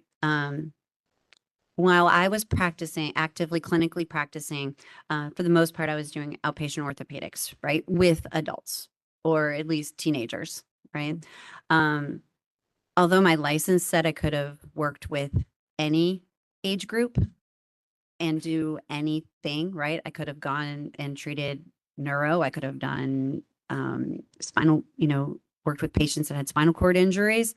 I could have done pediatrics. I didn't do any of those things because my personal scope of practice didn't allow me to. And my license still held me to that professional responsibility. So I very much think of it as the same way, right? Like individuals may come in and out of what they decide to treat. I know a lot of them do specialize on certain animals, but like the gentleman that I was talking about earlier, he works both with canines and equines, and he has training in both. And his professional, he feels that his personal scope of practice, allows for that. And again, there are ways that he can be held accountable if he were to harm an animal. And if it were to be found that he didn't ever have any training that was appropriate for him to be working with equines, then he could be held accountable for that the same way that if at that point I, decided to, pick up pediatrics and do some, PRN work at the local school district when I really had no business doing so if something had gone wrong. And may I just add, that's an interesting question about species specific practice, but in the California Veterinary Practice Act, there is a definition of animal that is, I don't have it in front of me, excuse me, but it's something to the effect of all species of the animal kingdom with the exception of humans. It uses the words animal kingdom. So in veterinary practice, there is no species by species Definite or There- separate. There's certain, I'm sure there's certain education that you need for each, but there's no separate license or variation between species in veterinary practice. Makes sense. I also noticed that on the task force information, it indicated the responsibility of the physical therapy interventions should sit squarely under the role of the PT. But it doesn't say anything about supervision levels. Is there a reason why the task force didn't put any information about supervision levels in there? I think that at this time, as it's not an entry level area of practice, I think truthfully, the task force was a bit skittish about what physical therapist assistant's role should be. And there isn't a lot of data on that, as there's only the one state that allows it at this time, which is Utah. So I think it was definitely an omission, but I think it was a question mark at this time. Where do we really go with it? That's for physical therapy assistants. What about the supervision issues from vet to PT? Because some of the states, Yes. So like Colorado. yeah, yes. Sorry, I didn't okay. understand what It's you were okay. saying. Yeah, So once the referral is made, it's a similar type of relationship as it would be to a physician making a referral to a physical therapist, right? And you should have professional communication, but not necessarily a supervisory role in that care that's provided. So again, professional collaboration, and really professional communication at the same level. But I think we should think about it similarly to a physician referring a human patient to a PT and what we expect in that relationship. Okay. And kind of maybe connected to the issue you mentioned about direct access, the differences between states, and do we consider it separate in terms of how do we handle this group versus this group? I didn't find in any of the states, in the states that I had talked to also, there isn't a supervision requirement of, even with a referral, right? Like you can even go back. So levels of access of care for human patients, you can have some states that allow direct access where a patient can go to a PT without any sort of physician referral first, and then you have other states where you can't do that, or you can do it on a limited time frame, right? So kind of those are the three areas, but none of those, once you're referred, do you then have to be supervised by a physician, right? In order to provide that care, you are, there is an expectation of exactly what I said, professional communication and feedback and discussing with that person when you need to, right? And really an obligation to refer out then if you are referred a patient that's not appropriate for you or appropriate again for your personal scope of practice, that is an obligation, obviously, oftentimes a legal obligation within a statute requiring you to refer out if you can't handle that. So I like to think of it similar ways for that veterinarian refers out to the physical therapist. They give them the referral or the medical clearance. The patient then, that animal patient then goes and becomes the responsibility of that animal physical therapist. And that physical therapist should be communicating back to the veterinarian. And that is also one of the things I've heard a lot. This is a smaller world, really. And that folks, PTs that are out there doing this right now, tend to have very strong relationships with the veterinarians that are referring back to them, and that they've built these collaborative relationships. They have a mutual level of trust and respect for each other and what each does. Thank you so much.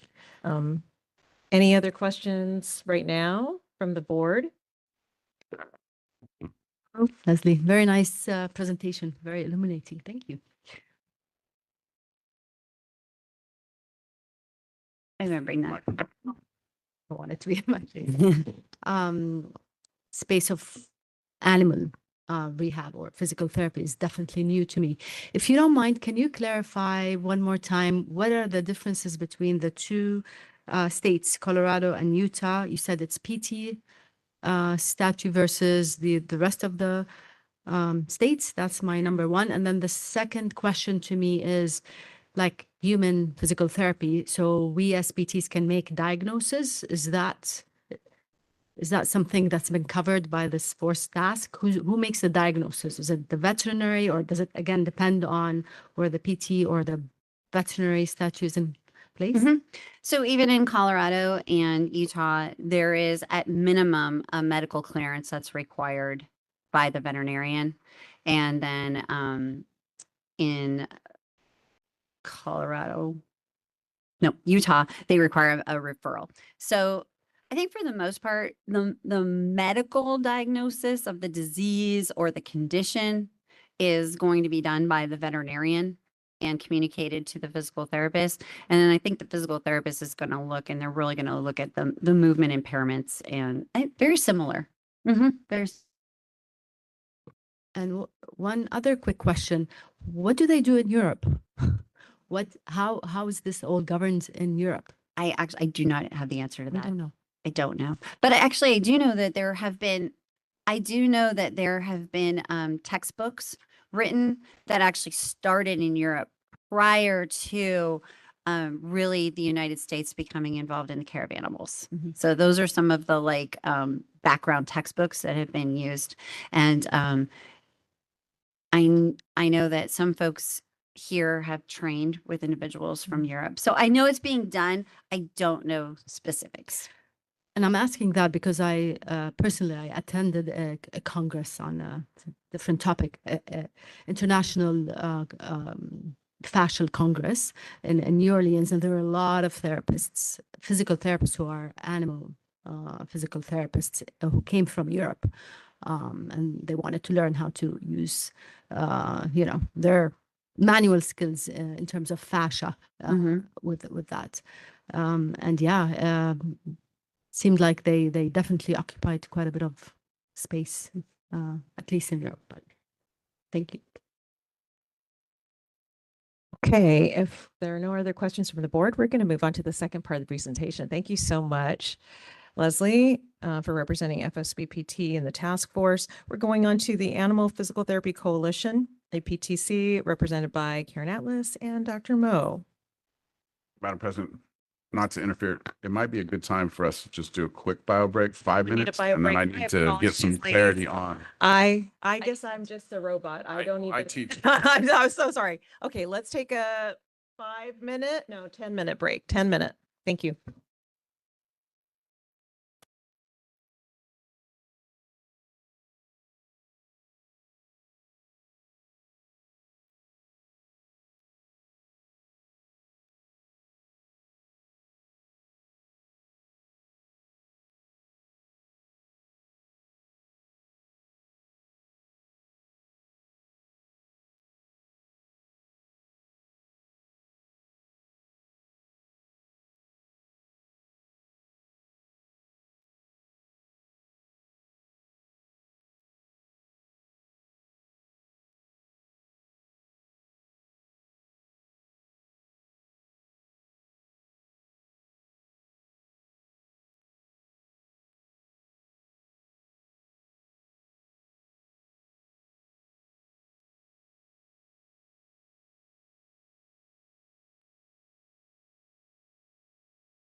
Gavel.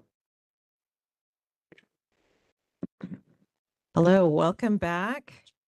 We have a busy morning and afternoon. Thank you so much again for joining the PT Board of California. We are continuing on in presentation agenda item number 21B. We've invited Animal Physical Therapy Coalition to come forward, represented by Karen Atlas, and I believe Dr. Mo.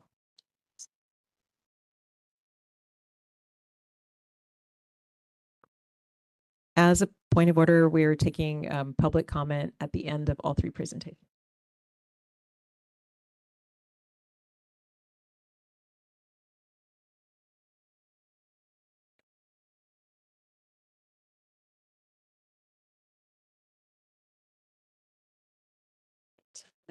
Juggle two computers here. Good morning, President Brandon and members of the Physical Therapy Board and Executive Officer Jason Kaiser. Thank you for the opportunity to present today. My name is Karen Atlas and I serve as the president of the Animal Physical Therapy Coalition. I'm a California practicing licensed physical therapist for nearly 30 years. And for almost 2 decades, I've treated animal patients under veterinary direction. For the purpose of today's discussion, it's to share a clear overview of where California stands, the structural issues that have persisted for more than 20 years, and why now, through the Sunset Review process, the PTBC has an opportunity to help resolve this regulatory conundrum in a way that protects consumers, gives them the access to care they are seeking, maintains veterinary authority and supervision, and aligns with the profession of physical therapy nationwide. Today, I'll walk you through 4 core objectives. First, to clarify the 20+ regulatory conundrum that has prevented safe and lawful animal physical therapy practice in California. Second, to explain why previous approaches, particularly those attempted under the Veterinary Medical Board, have failed. Not because of lack of need or lack of safety, but because of structural and statutory limitations and mismatches. Third, to present a cost-effective, practical, public protection-oriented framework that reflects national standards and California can align with easily. And fourth, to highlight the PTBC's critical role in the upcoming 2026 Sunset Review, which is the appropriate vehicle for recommending statutory clarity. My goal today is not to tell the board what to do, but to provide the clarity and information needed to help you confidently participate in shaping a solution for California.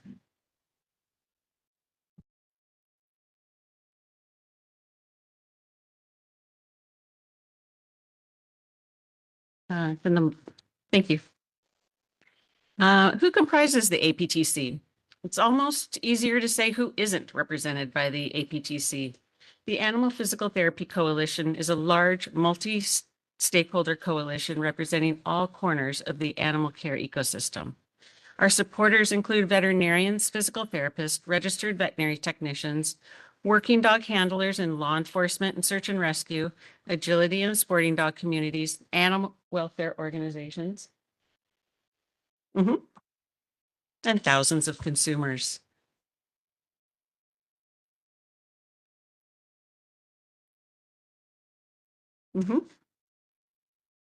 Good. So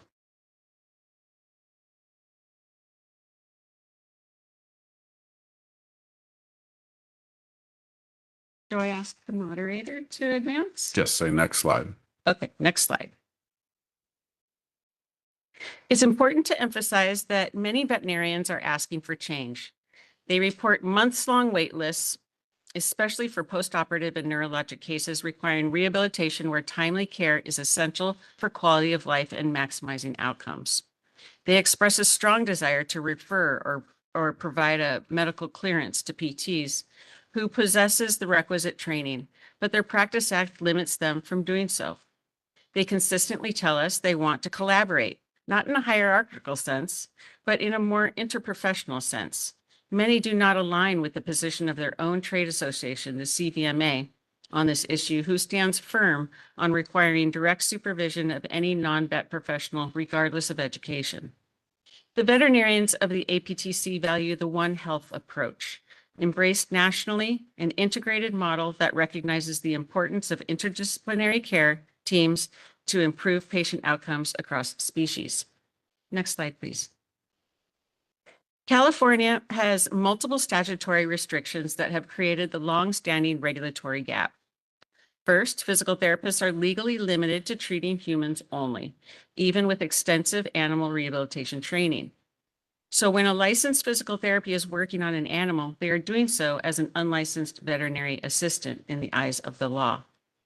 Second, veterinarians are limited to referring only to other veterinarians, even when a PT may be the most appropriate rehabilitation provider. This leads to the consequences that we see today. Because qualified PTs are not named as legitimate providers of rehab services, they have a restraint on their trade and limits their opportunities to earn a living.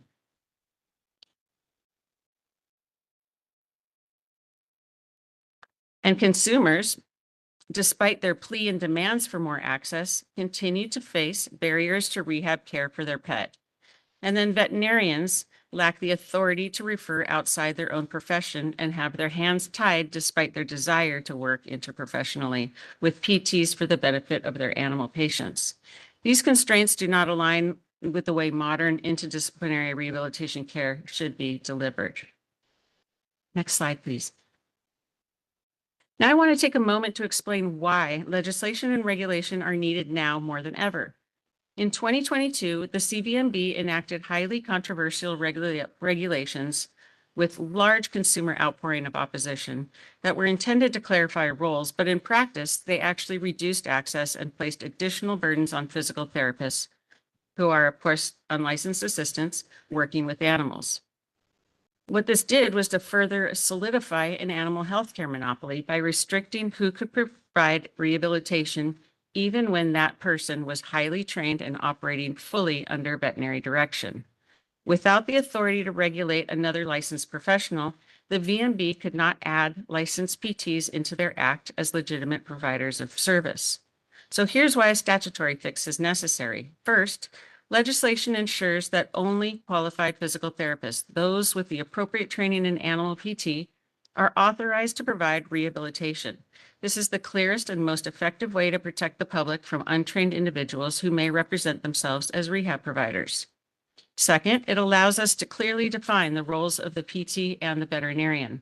Both practice acts would need updates, though. The Veterinary Practice Act must explicitly authorize veterinarians to provide medical clearance or a referral and determine the diagnosis and the supervision levels of the PT. And the Physical Therapy Practice Act must clearly recognize animal PT as within the PT scope when those conditions of veterinary supervision and medical clearance have been met. Those changes create clarity for everyone, for vets, PTs, consumers, and the regulators. Third, establishing this framework creates transparent complaint pathways and accountability. When consumers know exactly who is responsible for what and which board oversees which part of the care, enforcement becomes clear and much more effective. Fourth, statutory clarity removes longstanding barriers to employment and licensure. And finally, legislation increases safe access to animal health care options for consumers. So when we talk about legislation being necessary, what we really mean is clarity protects the public, it empowers the veterinarians, it enables PTs to practice safely within their competencies, and ensures that California families and their animals finally have access to care that they need. Next slide, please. Across the country, two regulatory models are used for animal PT. The Veterinary Medical Board-led models, such as Nevada, and the PT Board-led models, such as Colorado and Utah. And of course, there's overlap. The goal is not to adopt another state's model verbatim, but to identify the structure that best fits California's existing regulatory framework, minimizes costs, and aligns appropriately with professional competencies. Next slide, please. In 2025, the Federation of State Boards of Physical Therapy updated its Model Practice Act to explicitly include animal physical therapy within the practice of PT. It specifies that PTs may treat animals when they have appropriate training and when a veterinary provides the diagnosis. This represents national regulatory consensus. The work to define competencies is already done. There is no need for PTBC or anyone else to create or administer additional exams because the certification programs already provide them. Next slide, please. Now, I'd like to walk you through some key historical touch points that help explain how we arrived at the current regulatory conundrum and why it has persisted and actually it's worsened. Back in 2016, during the Veterinary Medical Board's Sunset Review, this issue was formally raised and the legislature instructed the VMB to work with stakeholders to resolve it. In response, the VMB created a 17-member stakeholders task force composed of veterinarians, PTs, RVTs, public members, and trade associations. Over the course of nearly a year of meetings, this group worked collaboratively and ultimately reached consensus language that everyone agreed on. It was actually a bit funny. At the time, Dr. Mark Nunez, the president of the VMB and the chair of the Stakeholders Task Force, said jokingly, "I don't think they investigated what happened in Benghazi as much as what we have investigated in animal rehabilitation." So you can trust us that we dove deep. So that consensus language, finalized on February 2nd, 2017, allowed California licensed PTs with advanced certification in animal physical rehabilitation to provide rehab under the level of veterinary supervision determined by the veterinarian, whether that's on-site, off-site, or in a range setting. However, when that consensus language went back to the VMB, the board rejected it and rewrote it. In April 2017, the VMB inserted a requirement for direct supervision only, which is significantly more restrictive than the consensus language, which included the option for an indirect supervision model. So they took the indirect supervision away. Then in July 2017, the VMB took another step and approved a motion that stated veterinary assistants may provide animal physical rehabilitation under the direct supervision of a veterinarian. So what does that mean in practice? It resulted in a situation where licensed physical therapists with master's and doctoral degrees and extensive experience would be required to complete more training than an unlicensed veterinary assistant with no training at all to perform the same task. That outcome exposed two things. It was never about safety. It exposed the VMB's bias against physical therapists. It strengthened the vet monopoly on animal rehab and drives most qualified PTs out of the field altogether. The vet board changed the goalposts midstream, and notably, it is a woman-owned small business women-owned small businesses that are affected the most. Women make up the majority of practitioners and entrepreneurs in this field. I'm one of them. Secondly, it exposed a fundamental misunderstanding of PT competencies and how interprofessional collaboration how it actually works. Next slide, please. California has attempted twice to regulate animal PT under the VMB framework. AB 3013 in 2018 and AB 814 in 2023. Both efforts attempted to codify the original VMB Stakeholders Task Force language developed in 2017. Both efforts failed. The failures were not about need nor about safety concerns. They were fundamentally about a structural mismatch. Next slide, please. The VMB regulatory structure simply does not align with PT licensure or PT clinical practice. This misalignment led to inflated assumptions to account for a new licensing category, new examination development, new premise permits, new inspection infrastructure. It expanded enforcement responsibilities, and it needed more additional staff hirings for the enforcement. These assumptions drove really high projected costs. By contrast, the PTBC has demonstrated through the EMG specialty regulations that it can successfully regulate a PT specialty within existing resources. For cost reasons alone, but also competency alignment, animal PT belongs under PTBC oversight. Next slide, please. A simple but critical principle. Physical therapy is not medicine. Veterinary medicine is not physical therapy. They are separately codified professions within their own regulatory board. PTs do not diagnose disease. They don't prescribe medications or perform surgery. PTs are not looking to practice veterinary medicine. They're wanting to practice their specialty within a reasonable regulatory framework. This distinction that animal PT is not the practice of veterinary medicine is essential for regulatory clarity. Next slide, please. Animal PT fits naturally and cleanly within the Physical Therapy Board's existing structure. Like EMG, animal PT is a specialty requiring advanced training. It does not require the creation of new licensing categories. It doesn't require new premise permit systems. It doesn't require new state resources. It does not require the PTBC to develop or administer an exam. This is a low burden, high clarity regulatory fit. Next slide, please. We now have more than over 100 cumulative years of animal PT practice across states where it is board regulated. When you combine Colorado, Utah, Nebraska, Nevada, New Hampshire, Oregon, and across that entire span, there have been 0 documented cases of harm from qualified PTs, 0 public protection failures, 0 disciplinary actions, 0 malpractice trends.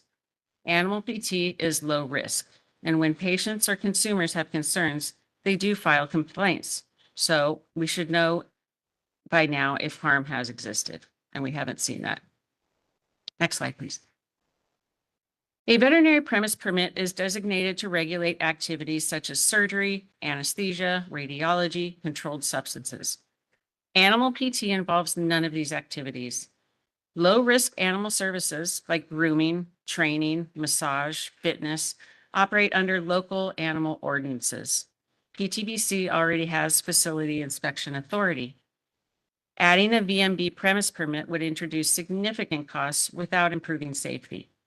California already has appropriate county level pathways for low risk animal care facilities.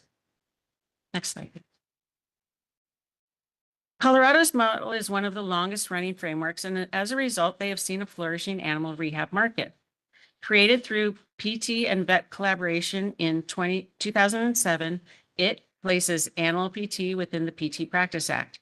It requires veterinary medical clearance. It requires specialized education and supervised clinical training. It maintains a public registry of qualified providers. It uses collaborative complaint review with veterinary input. Has operated for nearly 18 years without a single complaint of harm. It's simple, safe, and efficient. Next slide. The Utah licensing bureaus for both PT and veterinary medicine report no disciplinary actions against PTs, no cost impact to their state, no operational burdens, no concerns from the veterinary board. Both professions occasionally needed an educational review about exemptions and allowances, but the regulatory model is cooperative and it's stable. This again demonstrates that PT-based oversight is a low burden, high clarity solution. Utah enforces what Colorado already showed. A PT-based model works. Next slide, please. So there's a practical regulatory choice here. With option 1, you had the VMB model, which showed us a high cost, a structurally mismatched approach with 20-year record of inability to resolve the issue. And then we have option 2, which is the PTBC model approach, which is a low cost, competence aligned, nationally proven approach that could integrate smoothly into existing PT regulatory structures. When viewed through the lenses of safety, cost, statutory fit, and public protection, the PTBC model emerges as the most practical and sustainable choice. Next slide. A simplified workable statutory framework for California should include the veterinary diagnosis and medical clearance or referral, a supervision level determined by the veterinarian, whether that be direct or indirect. And those indirect and direct supervision definitions are already in the Vet Practice Act, and they fit nicely for this as well. So that would not need to change. We could just keep the supervision level definitions the same and just allow the veterinarian to make the decision on whether a direct or indirect supervision is most appropriate for any given animal. A PTBC maintained registry of trained providers would be helpful to, and collaborative complaint reviews with the PTBC retaining authority. Authority for PTs to directly supervise aides is also needed, consistent with the VMB's regulations, where the DVM can directly supervise an unlicensed person for APR. Permission for animal PTs to work in a variety of settings like vet hospitals, rehab clinics, mobile practices, and ranches. Access is critical, so we need to be able to allow for those different settings.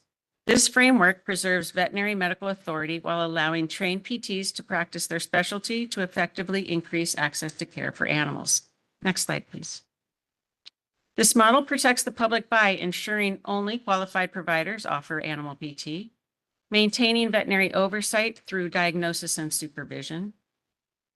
It protects them by providing transparent, accessible complaint pathways. It reduces unregulated and untrained care. It would expand access for animals, for families and animals. And it would clarify liability. Insurers already cover animal PT in states where clear statutes have already been made. And most importantly, it ensures that California consumers receive safe, competent, and more accessible care for their pet.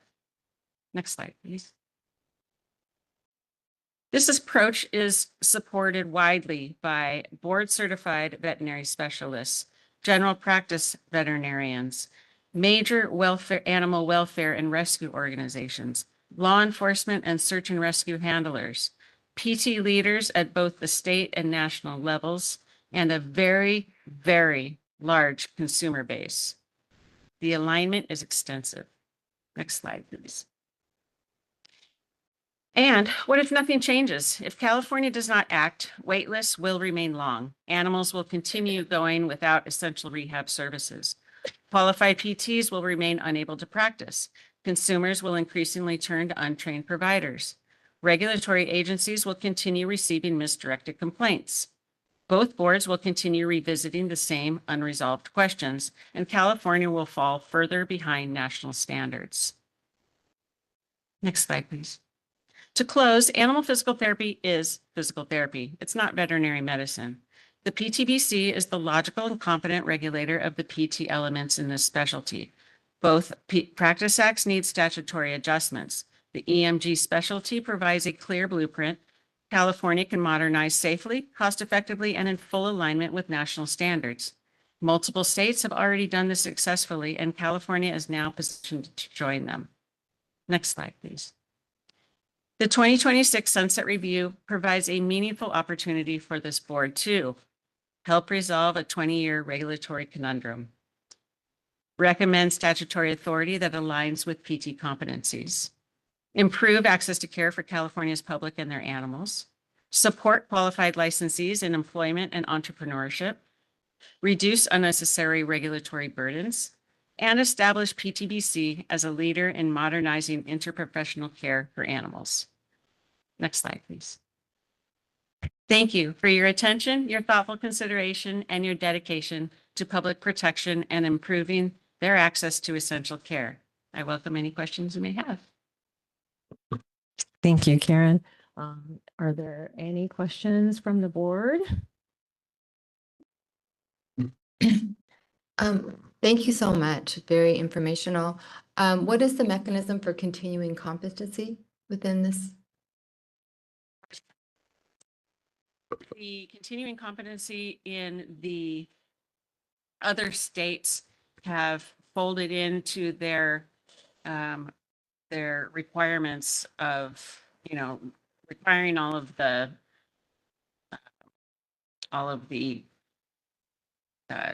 subject matter competencies. And they've also included a certain amount of hours to have been done in animal rehabilitation. So they changed that in their Practice Act to add X amount of hours in addition to, or that their original number of Con Ed hours need to, this number of hours needs to be part of your larger Con Ed hours, so that there is some responsibility of continued learning. Thank you. Are there any other questions from the board? Thank you. Dr. Atlas, right? Just Karen. Karen, thank you so much. I'm just a Karen. Again, very, very illuminating and informative. My question is, from your perspective, what is the ask from the board? Where's the one obstacle that you think, needs to happen in order for The that one obstacle that domino? we have met in the past is that the board was perhaps not recognizing that animal physical therapy was the practice of physical therapy. It had been mentioned before by Mr. Kaiser, actually in the Senate informational hearing back in August, that he believed it should be in the Veterinary Practice Act and that it should belong there and housed there. So it hasn't, my opinion is that it should, especially with everything that has gone on. This is just a little piece of what's been going on for the past 20 years. That this body here should be the ones regulating us. And just to further answer your question, this would all require legislative change. So that is however the legislature wants to handle this or not. It's up to the legislature. So in Sunset Review, you have the opportunity to ask the legislature for help in certain areas. So if it's brought up to the legislature and say, hey, is it possible that this could be a mechanism that we could do, and then see if there's an agreement there, and then legislation.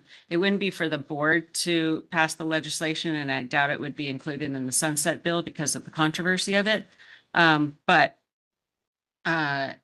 there is other existing legislation that is out there. I know we're not talking about bill language right now, so I'm going to refrain from that, but that's how it would be done.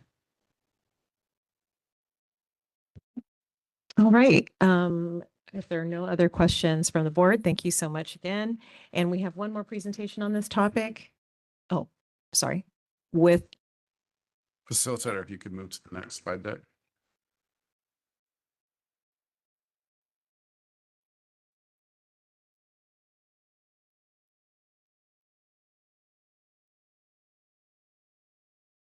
There we go.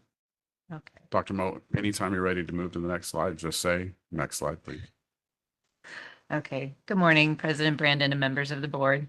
I'll be providing some personal experience perspective as an animal physical therapist, both in Nevada and California.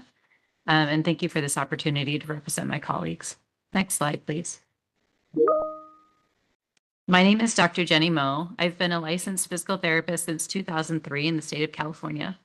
I became a certified animal physical therapist 16 years ago after receiving my CCRT certification from the Canine Rehab Institute. I have had the honor of lecturing at CSM 2020, and I've been the vice president of the APTA Animal Physical Therapy SIG since 2020. In addition to being a physical therapist, I am also the owner of one of the original custom animal wheelchair companies in the US, Dog on Wheels. You've just heard about the broader policy landscape from Karen. My goal is now to humanize it for you and present what these regulatory structures look like in real clinical life through my professional experience both in Nevada and California. Next slide, please. I was beyond lucky to find a specialty veterinary practice who was looking specifically for a physical therapist to expand their physical rehab department. The surgeon, who is also a CCRT, recognized the unique skill set and expertise that we offer as PTs, especially regarding manual therapy. I expanded that practice from 1 to 2 clinics, brought another PT on board, and educated both the specialists and general practice veterinarians on what we could actually do for their patients. I worked side by side with surgeons, neurologists, internists, oncologists, and more, as well as rehab veterinarians. They valued my expertise as a PT, and I valued their medical expertise. Next slide. I chose Nevada solely because Nevada already had the regulatory framework. Actually, excuse me, can we go back one slide?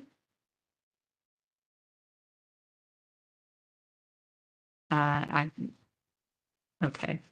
The only thing I missed here was that my dream of opening a mobile practice to be able to serve pets in their home was impossible with the restrictions of the California Veterinary Practice Act.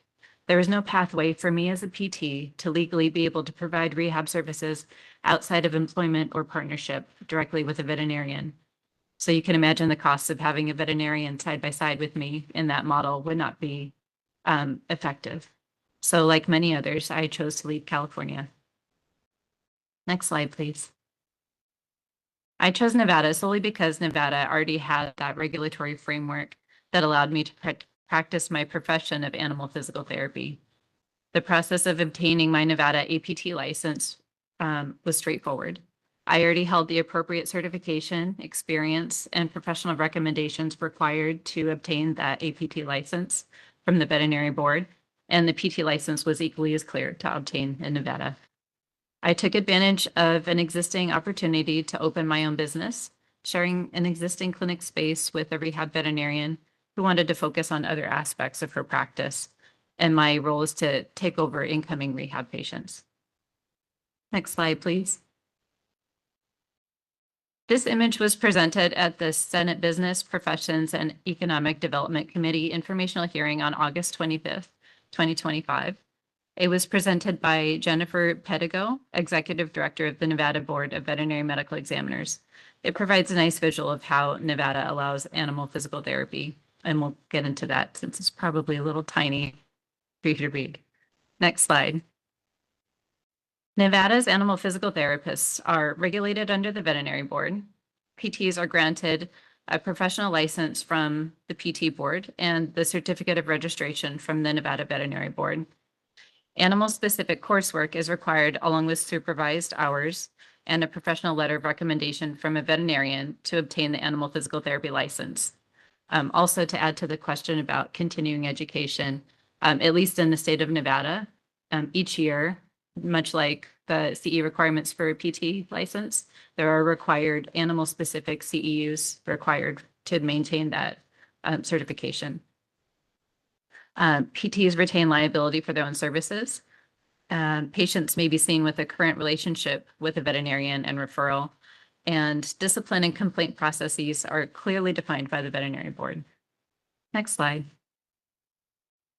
Overall, my experience in Nevada was overwhelmingly positive.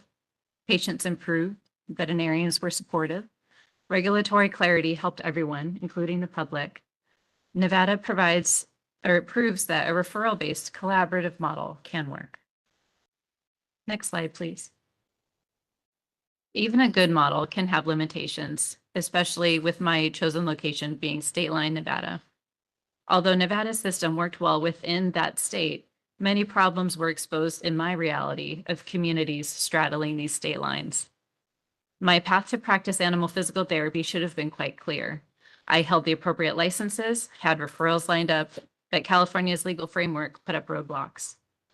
Most of my clientele would be from neighboring communities such as South Lake Tahoe, which are part of California. The primary veterinarians were happy to refer to me. However, because California state law prohibits them from referring to non-veterinarians, they could not do so. Clients had to pay for an extra evaluation with a Nevada veterinarian, often doubling the cost. For some working families, this was a barrier to access rehab services. They had to choose to spend more, wait longer, and sometimes skip care altogether due to finances. This barrier proved to be a significant contributing factor to my decision to return to the Bay Area. Nevada's model works well in that state, but California is a larger and more complex system. History has shown that the structure here cannot successfully be scaled. Next slide, please. When I returned to San Francisco, I expected to bring the skills I had used safely for years, but California's regulatory structure leaves me and every highly trained animal PT with only one option: to work for or in partnership with a veterinarian or not work at all. Next slide. I cannot open a practice. I cannot provide in-home services. I cannot meet the needs of clients who ask me daily for help. There's no other health profession in California that allows highly trained licensed providers to be legally blocked from practicing their specialty. Next slide, please. As a PT who has been certified for nearly 16 years, I am one of the most experienced animal physical therapists in the state. I have expertise and skills many other rehab practitioners are hesitant to offer, such as fitting custom orthotics and prosthetics and other custom assisted devices. Next slide, please. My approach to manual therapy, bringing skills perfected in my practice as a pediatric PT, lends itself naturally to animals. A lot of people also attended the fascial conference, which would have been really amazing to attend. I've been able to achieve results when others often struggle. I have not found the setting I would like that fits best, having returned to California to be able to practice and offer these skills to the animals who need that help. I am an eager and skilled therapist who would love to have my own practice in California, and yet I am unable to independently serve my community.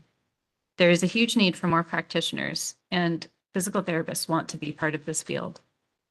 Next slide. The need for more rehab practitioners is real. This is happening today in California in every region. In the San Francisco Bay Area, where there are several neurologists, surgeons, and other veterinarians looking to refer their patients for therapy, there are wait times exceeding 3 months just for an evaluation. This isn't theoretical. The need for rehabilitation far exceeds the capacity of current providers. The public is suffering because the law has not kept up with modern practice. When animals cannot get in for therapy services, their conditions be worsened. Excuse me.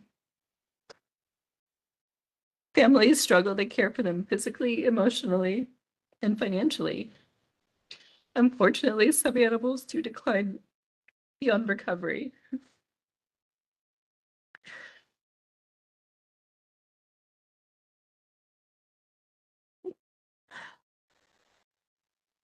Families are forced to face the tragic reality of an untimely goodbye because they could not access care. Veterinarians consistently tell us we need more rehab providers. Next slide, please. So if things work well in Nevada, why shouldn't California use their model? Both times animal physical therapy bills were making their way through the legislative process. The California BMB projected high regulatory costs and used inaccurate assumptions about PT training to block their progress. Both attempts resulted in no workable pathway for licensed PTs. Nevada's structure is not the problem. Our regulating body is. Nevada's veterinary board embraced the model in collaboration with the physical therapy board. California's veterinary board has rejected it twice, despite stakeholder consensus and national trends. The barrier is not the mechanics of regulation. The barrier is the longstanding structural bias and misalignment of expertise within the VMB. Next slide. We're almost there. Nevada shows that animal PT is safe, effective, and regulatable. But Nevada also shows us what California has tried and cannot achieve under VMB authority.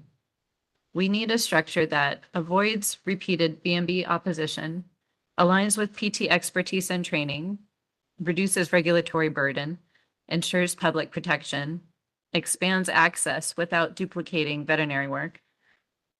A PT-based regulatory structure aligns expertise with oversight, prevents future conflicts, and mirrors the national model for regulating specialized PT practice. Next slide. I am living proof that California's current structure creates a barrier to employment, a barrier to access, and a barrier to public protection. Nevada allowed me to practice safely, transparently, and collaboratively. California should offer its own residents that same clarity. Next slide. My request is simple. Include animal physical therapy in the PT's board's sunset review and report, and recommend statutory authority for this board to regulate qualified PTs who work on animals under veterinary medical clearance. Thank you so much for your time, your leadership, and your consideration. Thank you, Dr. Mo, and especially thank you for sharing your personal experience and your path. And I think it's really to hear from people who have actually been in another state and had that experience as well. Are there any questions from the board? Any comments? Yeah, we can tell that you're as passionate as any other physical therapist about your clients and patients. So thank you again for what you do. Thank you. All right, we are moving on to the next presentation. We do have two panelists available via WebEx with us today from the state of Kentucky. One is the executive director of the Physical Therapy Board, Stephen Curley, and the executive director of the Kentucky Veterinary Board of Examiners, Michelle Shane. We are a little limited for time, but if you could promote them to panelists so that they could introduce themselves. This is the moderator. I've promoted them both up, and they should be able to turn on their cameras and unmute their microphones.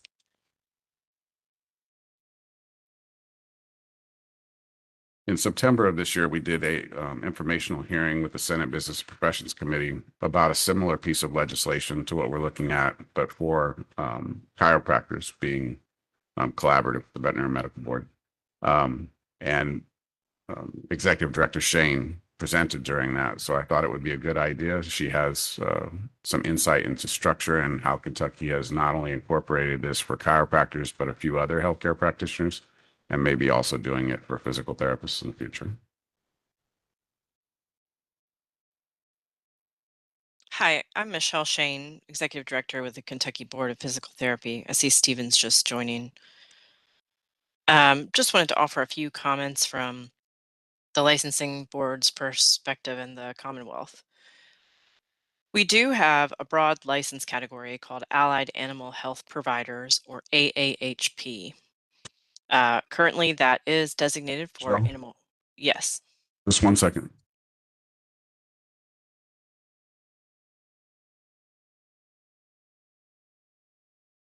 Michelle, are you on camera or just audio? I'm on camera. Okay, 1 second. Okay, please continue. Sorry for the interruption. No problem. The Allied Animal Health Professional Provider license is currently only for animal chiropractic providers, and just this year added the equine dental providers. Our prerequisites for licensure include a board-approved educational program, which is done with these two groups in partnership with the National Association. We also review their national exam. We also have a state-level jurisprudence exam. Our legislator did open a legacy pathway, which is a limited window for application, includes letters of reference and proof of employment in the field. That's 10 years for our chiropractors and 5 for our equine dental providers.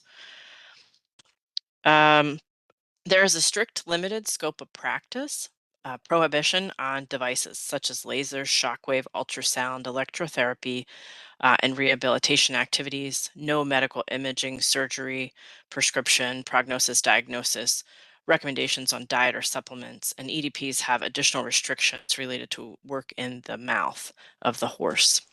They are required to do medical record keeping, retention and access, privacy. They have a duty to report to the board changes and are subject to compliance and disciplinary actions. Just to answer a couple questions that I've heard come from your board, communication is required with veterinarians. The veterinary board does recommend that an attempt be made pre-service, but does not prohibit services to be provided if the veterinarian is who holds the VCPR, or veterinarian client patient relationship. If they hold that VCPR and non-responsive, services can still be provided. But there is a post-service communication requirement of 3 days. For our animal chiropractors, there is no supervisory requirement. For our EDPs, we do have an indirect supervision requirement, and this is related to drug sedation on the horse. I've heard a lot of questions about how our disciplinary actions handled. In Kentucky, we have established an advisory committee modeled after the Texas Advisory Committee with their equine dental providers. Our composition is for each provider type, 1 veterinarian who specializes and practices in the area, and 2 AHP providers working together on a committee. There are subcommittees for each provider type. Their role is to review our legacy applications, review grievance cases in these areas, advise on board policy and recommendations on changes to statute and regulation. We are currently working and have been since 2020 on animal massage therapy provider inclusion. We did have a meeting earlier this year with both our Kentucky PT board and separately with the association to include physical therapists. However, no stakeholder work between the two groups has been initiated, and our legislature will want to see that before anything moves forward. The only thing I would like to add here as a broader perspective and why we see a trend nationally to include these professions under the veterinary board is in part to reduce consumer confusion about when they have work on animals, where they go to file that complaint. Further, veterinarians themselves are subject matter experts on the holistic animal. So there are, of course, instances of contraindication that may not be considered by some of these carve-out professions. You don't know what you don't know, regardless of training, but a veterinarian is going to have that knowledge. Also, a veterinarian board is going to provide consistent limits on scope of practice and be that single source, as I mentioned. And Stephen, I'll stop here and let you jump in with anything.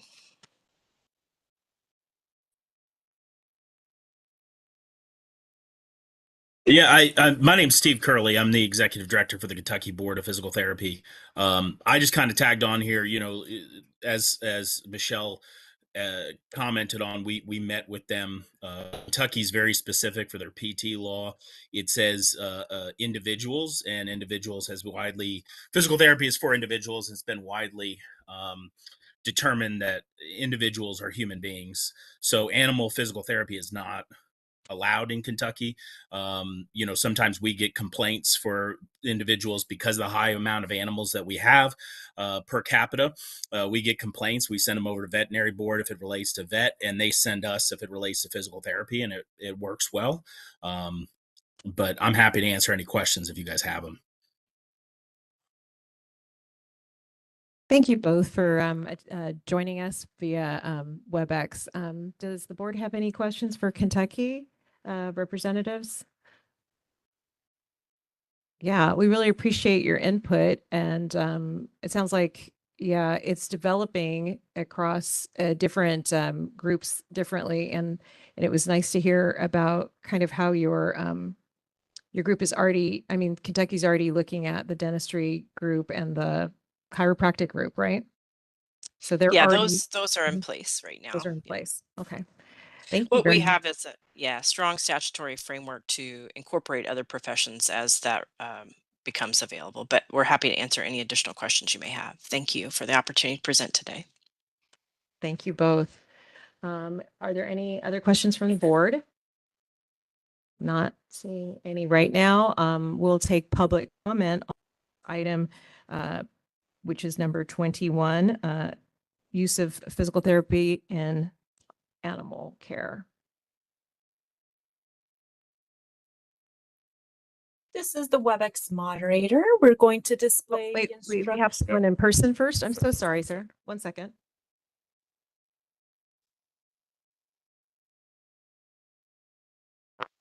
Thank you. Madam Moderator, please continue. My apologies. This is the WebEx moderator. The instructions will be displayed on the screen for your reference. If you are interested in participating, click on the hand raise icon, center of your screen. Elizabeth, An individual identified as Grant Miller. And Grant, I'm going to send a request to unmute your microphone. And we do have a 5-minute limit for agenda item 21. Let me set my timer as well.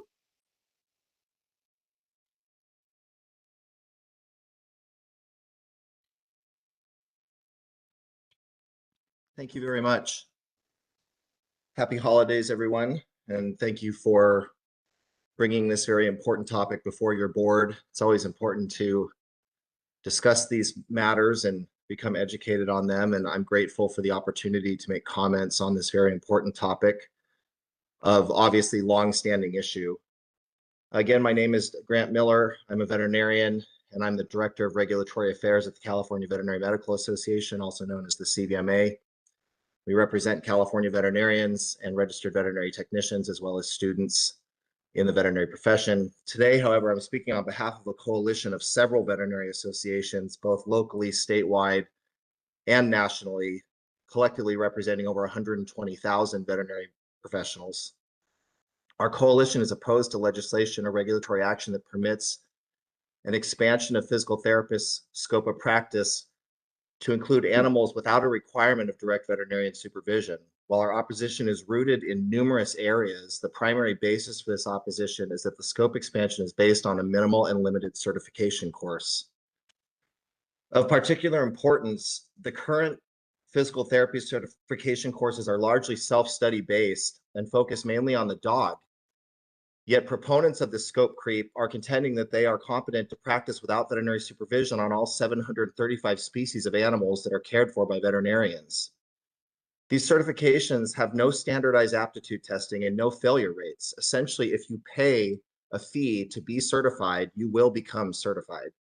To support this fact, please note that on one of the more popular animal physical therapy certification program websites, the following statement regarding aptitude testing is posted. The final exam is a take-home, open book final exam with 14 days to complete, and collaboration with classmates is highly encouraged. If a mere certification course is enough to expand a physical therapist's scope of practice to include several animal species for which they have received no formal licensing education, then please ask yourself why legislation should not include a reciprocity clause to permit veterinarians to take a physical therapy certification course to practice on human beings. Because there is no animal training included in the core standardized physical therapist licensing curriculum, the CVMA feels that a certification course is insufficient to permit physical therapists to expand their scope of practice to animals without veterinarian supervision. In the best interest of consumers and to protect animals, the CVMA feels that the existing law, which is California Code of Regulations Title 16, Section 2038.5, is appropriate because it permits physical therapists to work collaboratively with veterinarians in a registered veterinary premises under direct supervision, or in the case of a range setting when the veterinarian is in the general vicinity. Please note, there is no 911 for animals. And thus, if a medical emergency occurs during a physical therapy session, care providers must be able to provide emergency medical intervention on site. The necessary drugs and knowledge and skill to administer them may only be provided by veterinarians. Minimum standard regulation for registered veterinary premises require emergency drugs to be on hand and mandate a veterinarian licensing manager to ensure that they are used appropriately. The CVMA feels that the practice of veterinary medicine, which includes animal physical rehabilitation, should be overseen by the California Veterinary Medical Board, and that physical therapists who work on animals should do so under direct veterinarian supervision. While California's 13,500 veterinarians have physical therapy training as part of our core licensing curriculum and can meet the needs of California's pets and consumers in providing this care, we have nonetheless been receptive and collaborative in changing the California Veterinary Medicine Practice Act to create a pathway for physical therapists who wish to provide services to animals. After over a decade of discussion, multiple authorities, including the state legislature and the California Veterinary Medical Board, have concluded that physical therapists should work under direct veterinary supervision in order to provide adequate consumer and animal protection. Thank you very much for your time and consideration. Thank you. Are there any other public comments online? We'll finish that and then come back to the room in person. Yes, this is the WebEx moderator. I do have one individual, Caroline Adrian. I'm going to send a request to mute your microphone, and I'm going to set my timer to 5 minutes.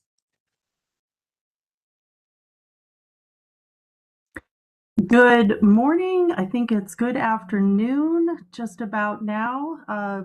President Brandon and members of the PT board. My name is Caroline Adrian. I'm a licensed physical therapist practicing animal physical therapy in Colorado for 26 years, where physical therapists are permitted to work on animals following veterinary medical clearance. I appreciate the opportunity to share what I've learned in Colorado and how it may help inform your discussion today. Colorado's model is built on three things: clear roles, veterinary oversight, and targeted education. First, veterinarians diagnose and provide medical clearance for their animal patients. It ensures that a veterinarian has medically evaluated the animal and determined that physical therapy is appropriate. Second, once the veterinarian has medically cleared the animal, licensed physical therapists with additional animal-specific training perform their PT examination, develop a plan of care, and provide our physical therapy interventions just as we do for our human patients, but using specific education tailored to an animal anatomy, physiology, and behavior. This may include post-op physical therapy, neurologic recovery, mobility training, strength conditioning, manual therapy, therapeutic exercise, orthotics, and many, many others. This structure works because the scope of practice are clear and complementary. Physical therapists provide movement-based physical therapy after the veterinarian determines it's safe to do so and appropriate. Colorado has now used this model for decades, and there are several important outcomes I want to highlight. First is safety. We have 0 reported harm or negligence cases involving PTs treating animals under this model. Second, improved access. Veterinary clinics we know are overwhelmed. Many do not have the time or the staffing to provide extended physical therapy sessions. Allowing medical clearance to PTs helps animals receive care faster. Third is workforce expansion. Most PTs providing animal services in Colorado are small business owners. Many of them are women, including myself, who have completed extensive post-professional training. And fourth, regulatory stability. This model has not increased regulatory burden or licensing fees. I also want to mention the training pathway that I developed through Canine IQ's Transitional Canine Physical Therapist credential. It includes veterinary taught coursework, comparative anatomy, red flag screening, neurologic, orthopedic, physical therapy, documentation, and a hands-on module taught jointly with board-certified veterinarians and veterinary technicians. This program is all based on our Animal Physical Therapist Special Interest Group of the APTA, our clinical practice standards that were published in 2019. This program is built around safe practice under veterinary medical clearance and strong communication and collaboration with veterinarians. In closing, Colorado's approach has shown that a veterinary medical clearance model can be safe, collaborative, and effective. It expands access without compromising animal welfare or veterinary oversight. Hope these observations are helpful as you explore how physical therapists may safely participate in the care of animal patients in California. Thank you for your time, and I'm happy to answer any questions. Thank you. Are there any other online public comments? This is the moderator. No additional requests from online. Thank you. Thank you. We'll take public comment in person. Good afternoon. Tamika Island, Executive Associate with the California Physical Therapy Association. Physical therapists are experts in rehabilitation for movement-related dysfunctions. Animals often develop injuries and medical conditions that can be effectively addressed with many of the same techniques used in human physical therapy. Physical therapists with advanced training in animal rehabilitation are among the most qualified professionals to provide this care. A framework in which veterinarians determine the appropriate level of supervision for each case appropriately balances professional expertise, liability considerations, and the veterinarian's clinical judgment. However, clear legislative action is needed to formally establish this collaborative model to ensure consistent standards and provide clarity for all professionals involved. Allowing physical therapists to participate in animal rehabilitation under a clear, collaborative legislative framework would provide the appropriate level of oversight necessary to ensure safe treatment of animals, just as has been performed in other states. It very effectively increases access to care for more animals needing these essential and specialized services. Improving veterinary and physical therapy collaboration will benefit both professions, but most importantly, will benefit the people and animals of California. Thank you. Thank you very much. All right. Is there any more public comment on item 21? In person, not seeing any. We are going to move on to item number 24. Thank you to all that made themselves available for that presentation and traveled and prepared. We really appreciate your input and your personal expertise. 2024 is board member elections. Jason, can you review what we need to do? So there are a few slots for election today. First and foremost, for board president. So what I'll ask momentarily is for any motions for the board presidency. After that election, we'd also like to do the same process for vice president. Once those two are concluded, we can have a discussion about both the delegate position for FSBPT as well as the alternate delegate. And then what we call kind of our backup plan. And that is, should a delegate or alternate delegate not be available to participate, how do we want to go about organizing the rest of the board members, either alphabetically or reverse alphabetically, to provide that opportunity too? I would like to nominate Karen Brandon for president. A second.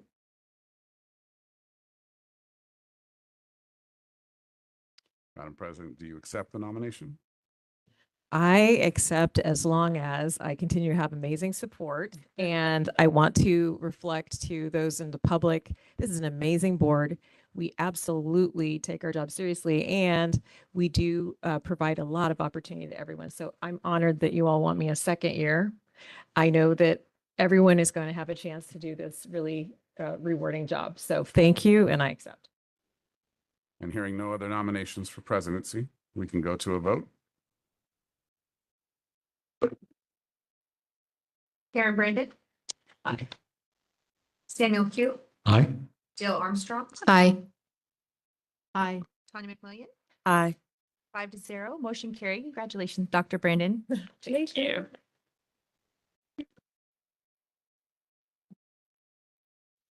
On to the election for vice president and asking for nominations for vice president. I'd like to nominate Dale Armstrong for vice president. I'll second. I accept. Thank you.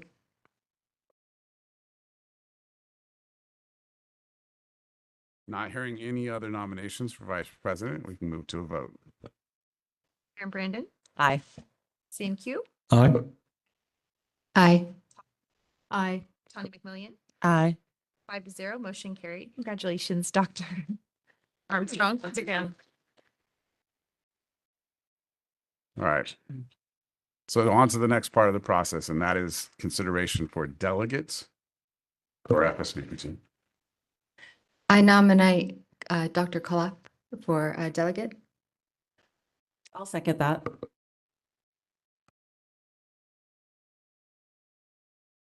Dr. Keller, do you accept the nomination? Are you going to nominate someone else? I nominate Mr. Sam Lau to take that. Well, first, just as the parliamentarian not in the room, you do or you do not accept the nomination for delegate?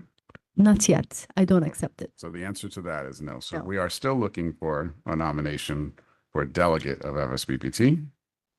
And I'm hearing, Dr. Caleb, you might have a proposal for that. Yes, I would again nominate our ex-vice president, Mr. Sam Sorry, the last name, Q. I will second that. Mr. Q, do you accept that nomination? I accept. Are there any other nominations for delegate for FSBPT?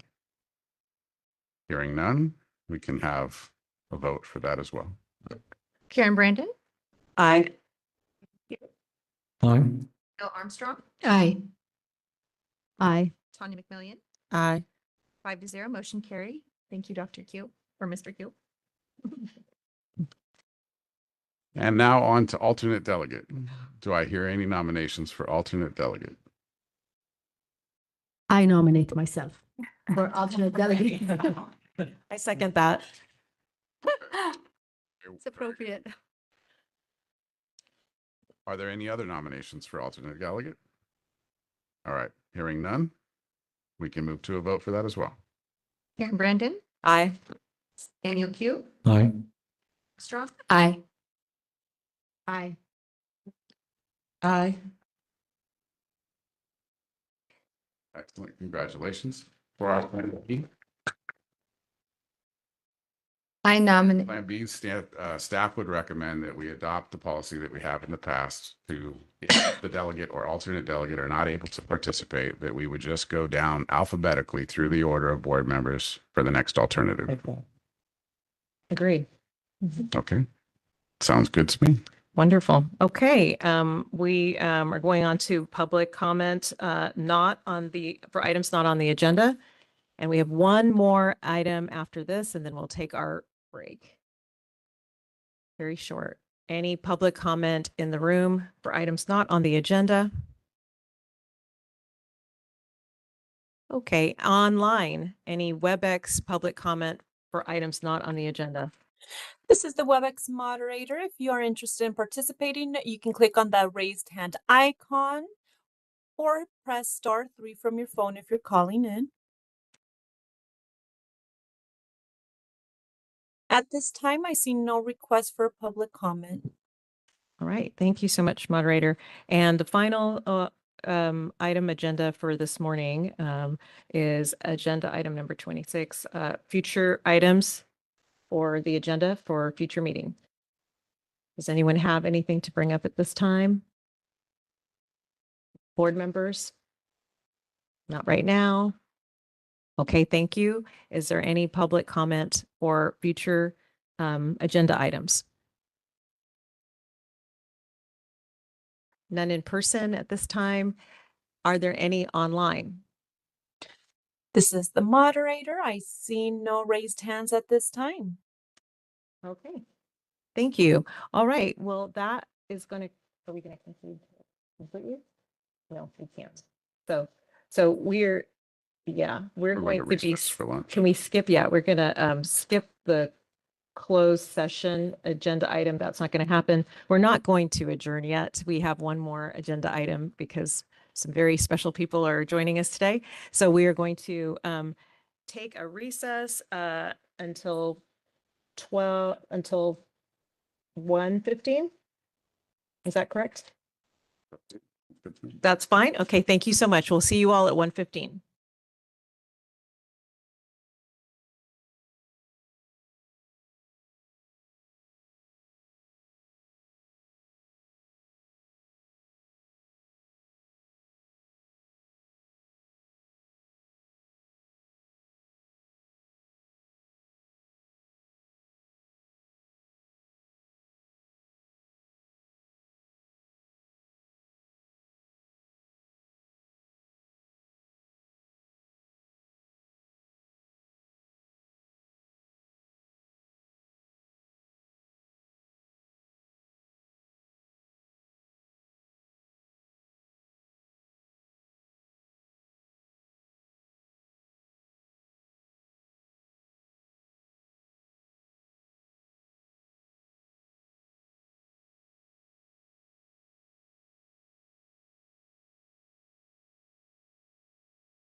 This is the moderator.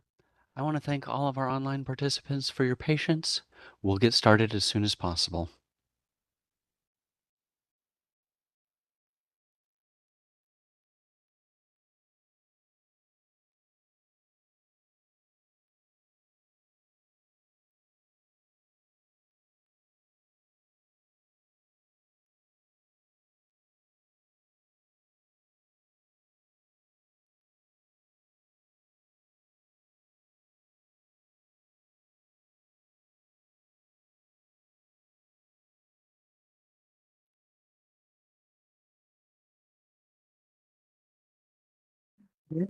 Okay, thank you very much for your patience. We are now back in session for the last agenda item, which is our student Q&A.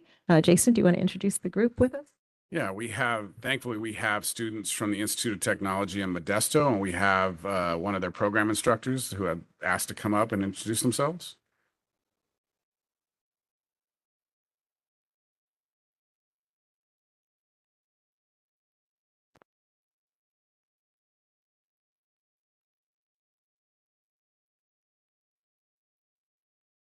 There you go. You got it. Good afternoon, board. Thank you very much for having us. My name is JC Gonzalez. I am a PTA instructor, full-time core faculty staff at the Institute of Technology in Modesto. We're so lucky to be a part of this and be able to bring a couple of our students to ask the board a couple of questions that have been hindering now that they've gone through some ethical training. So if you could give them your professional and very, what's the term I want to use? Unbiased response, I would be greatly appreciated. All right. I think council has just one word of caution. Yeah, just briefly, and this is really more for the board, just to make a record that the board has concluded all of its business except for the question and answer session. We are below quorum now. We can continue and we'll have the question and answer session, but just in terms of the board, we can certainly respond to and ask questions back, but we shouldn't get into a discussion about any particular issues between board members and because where we're operating now, we can only really take information and have the Q&A. So who's the first victim? When you guys come up, Caesar, it'd be better if they sat at the other dice. All four? Okay. If you guys want to come up in a group, you Don't be shy. seats at one time. Everything's better together. You're not alone.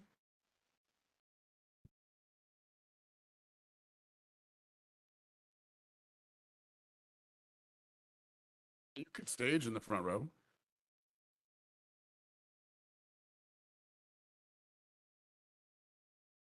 I mean, it doesn't say anything about you as students that you all chose to sit in the back of the room for the whole board meeting, but yeah. And introduce yourself. Hello, everyone. My name is Travis Graham. I'm a student physical therapist assistant at IoT. And my question to you guys is when somebody provides false documentation or in the case fraud in general, what are the usual repercussions? We were going to go board members first this time.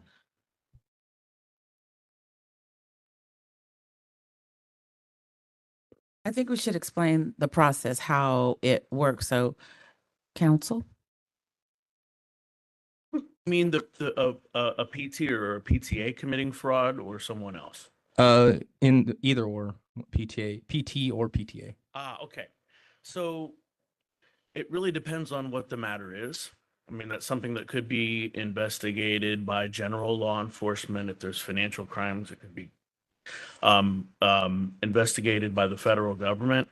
Or if there's a conviction for any type of fraud, the board would likely move to take disciplinary action on the license. Or if there's a complaint and the board makes a finding that's consistent with that, that could result in discipline for a PTA or a PT. Thank you. That was a little bit of a lawyer answer. Yeah, I'm gonna go Go to ahead. I'm gonna go to administrator answer. So as the administrator of the program, right, the thing that I think it's important for you guys to know as students is that we have documents that you can use to reference this, right? And so one in particular is the model guidelines for issuing citations or imposing discipline. And the intent or the spirit behind the creation of that document is, one, for you as licensees to know that if there's a violation of your PT Practice Act, what could happen?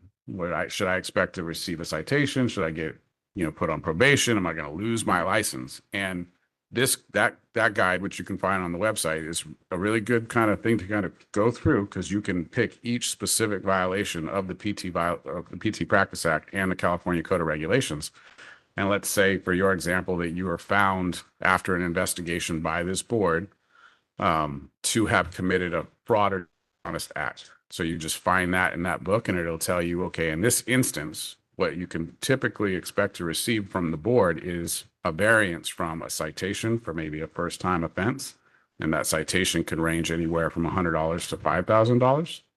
Or if there's more to it than just like maybe a single documentation error or a single visit that was billed when services weren't rendered, but we could establish a pattern, that would say all the way up to revocation or probation, and then even the conditions that we might apply to a probationary term that would say, okay, from that point on, you can no longer document billing issues yourself. You'll have to use like a third-party payer service or something like that.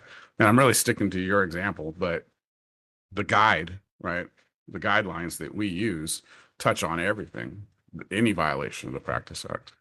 And so you can really kind of synthesize through it and see if this, then that. If this is a violation, what can I expect the punishment to be? Thank you.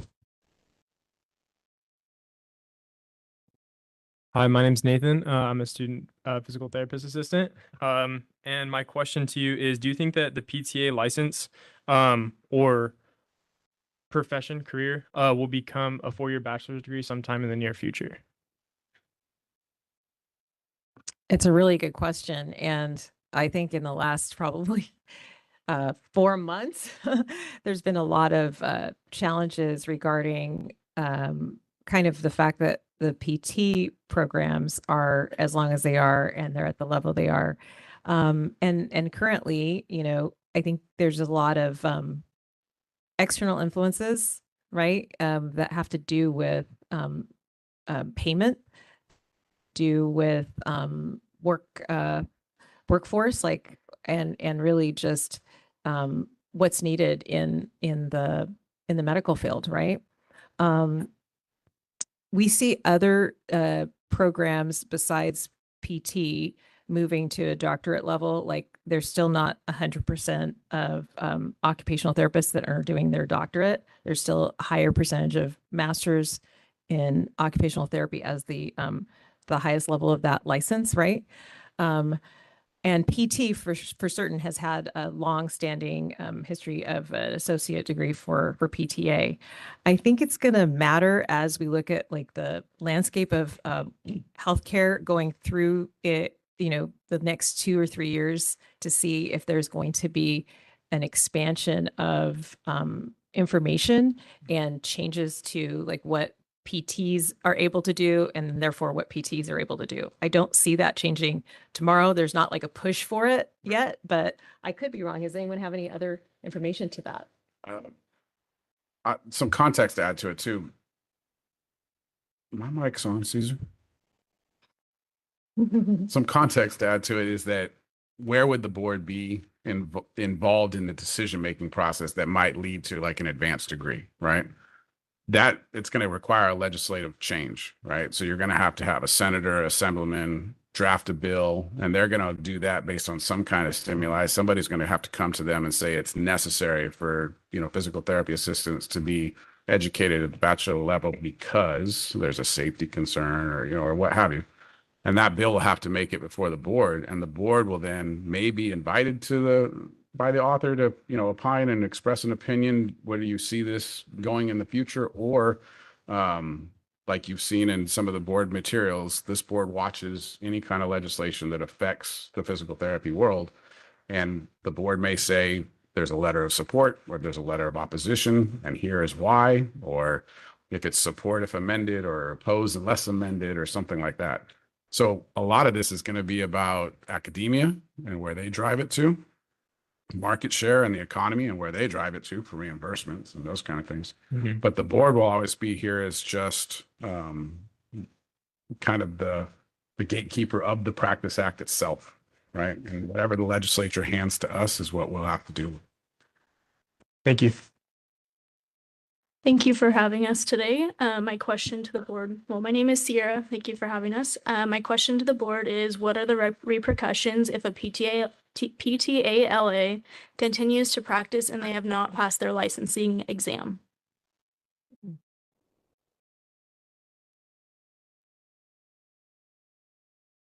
Trying to figure out how long you can have your PTLA, PTALA. Did anybody tune in yesterday to the board meeting at all? Oh, okay. Because we talked about this kind of at great length. But so license applicant status is a privilege that is granted to applicants during your application process. And it was created in a time well before computer-based testing, right? When the tests were only given once or twice a year at a specific location, and you went in there and did your test with a number 2 pencil and a Scantron form, and then it would come back to the board staff, of which time there was probably 3 people at the board, you know. And so PTLA was created to say, we want you to get into the profession as quick as you can. So here is this applicant status that allows you to practice under the supervision of another physical therapist until such time as we can grant your license, right? But one of the things that they said at the time was, if you fail the exam, clearly you've given the board reason to doubt that you might be competent. So you can't have that PTLA status past that point. So fast forward 25, 30 years, and we still have PTLA. Only now we have fixed date testing, computer-based testing. It's much quicker. We're a little bit quicker at issuing licenses now too, right? And so the PTLA is, I wouldn't say it's obsolete, but it's starting to become so, because sometimes we issue a PTLA and then the license within a day or two, right? But for those instances where one of our applicants is practicing under that status and they fail the exam, we give them a lot of information up front that says, if you fail, your applicant status is gone. If it's a simple misunderstanding or oversight, we'll take that into consideration, and it might result in, we're going to give you what we call an education letter, and we're going to go ahead and grant your license. It's on record. Don't do that again, right? But if in the investigation we can find that there's a little bit more intent to that, right? That they did it, they knew they were doing it. There's proof that bears out in the investigation that they were completely and well aware that they didn't. Then it becomes a little bit, it escalates in the concern, because now it's not just about that violation. Now it's an ethical issue. So like those guidelines that I was talking about, you'll see the variation, right? Ultimately, if they were practicing after they failed, they're now essentially committing the unlicensed practice of physical therapy services, right? And so then you look up unlicensed practice in that model guidelines book, and you'll see that it ranges anywhere from a citation to outright revocation. And it just depends on how extreme the circumstances in that scenario are. Thank you. You're welcome. Hi, my name is Amy. I'm a student physical therapy assistant.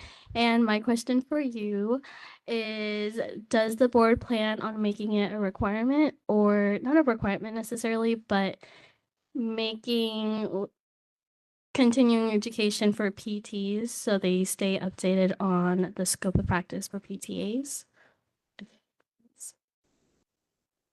So as part of the JAM, right, which goes over our laws and regs, it's mandatory for everyone to understand the supervision requirements for not just PTs to PTAs, but also PTs to aides. And if in the course of a physical therapist's continuing education, they happen to take another ethics course or another laws and regs side course, they might get it, but there's not a current requirement unless you have had a disciplinary action in which one of the requirements may be that you have to take another ethics course or a specific course on supervision. But at present, it's a good question. We just expect that the physical therapists are understanding what is already in our laws. Anything further? Yeah, so for your continuing competency requirements, right? Once you become licensed, you're going to have to do 30 hours every 2 years. And the only prerequisite, the only carve out that the board determined was appropriate at the time was that 2 hours out of that 30 should be based on law and ethics. Because, you know, regulations, statutes, they change over time. And you could be in your career for 15, 20 years. It's your obligation as licensees to stay up to date on what those changes in laws and regs are. As the regulator, we're going to do what we can to kind of push that information out to you proactively, but understand as licensees, ultimately that onus lies on you, right? It's kind of like, I didn't know that stop sign was there, officer, right? I didn't know that rule had changed. The obligation really stays with you. The other 4 hours is basic life support for a healthcare provider, which I think we could all agree, if you're working in a healthcare setting and something bad happens, we all want everybody to know what to do. The other 26 hours is, as long as they are given by an accredited recognized approval agency and are physical therapy based or patient client based, we leave that to you as the licensees to choose, where do you want to go in your career? Where do you want to specialize, right? What do you want to do? And I'll tell you that when you say create a specific requirement, there are boards that do have some specific requirements in their continuing education. It's important to kind of look back about how that specific requirement came to be. Sometimes it was to address an issue or a problem that had happened, right? Like it's a common trend in enforcement that we're seeing this issue, so we need to reinforce this with a new continuing education requirement. And I'll say that the statistics for you guys don't really bear out or necessitate that I'm like, you got to learn how to supervise PTAs better, right? But at the same time, how do you think that the PTA scope has changed all that much over the years? I personally don't have any experience out in the field, but from what we've learned in class, I don't think it has. I can tell you just from the regulator's perspective where our frustrations lie is that for physical therapy assistants, it's important for you all to know that you're being supervised correctly, right?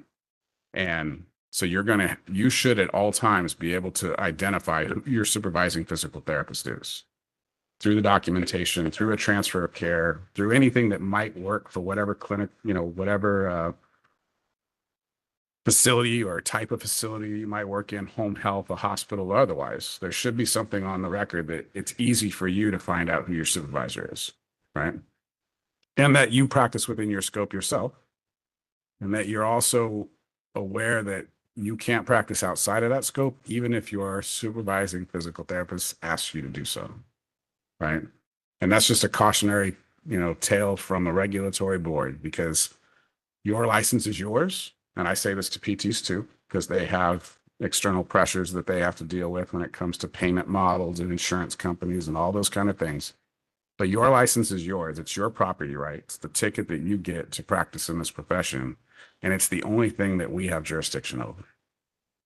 So if we find wrongdoing in those situations, both by either the PTA or the PT, it's the license is what we're actually taking away from you or putting a condition on or something like that. So fight for your license, right? If you think that you're not being supervised correctly, speak up. Now, I know that's an awkward conversation, right? Because they're probably your employer too, or at least they're more connected to your employer than you are. Be sure of what you're speaking up about, right? Make sure that you understand the laws and regulations, right? And if you think that you're being asked to violate your own practice act, point it out. Thank you.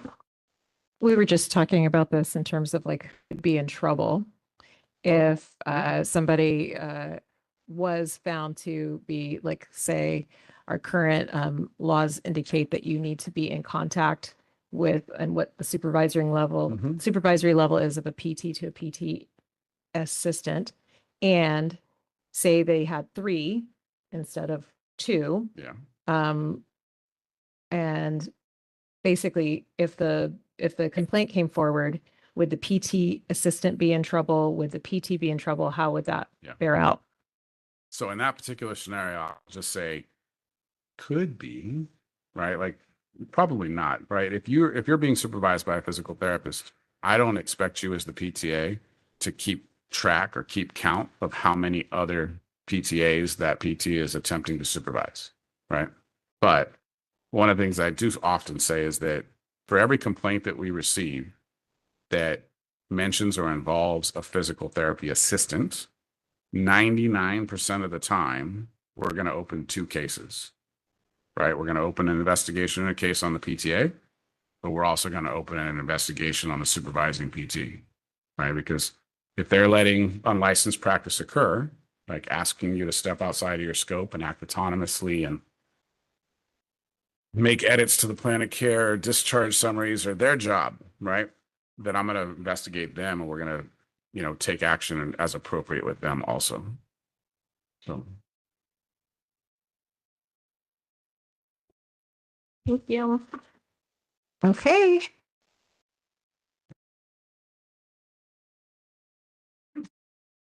It's musical chairs.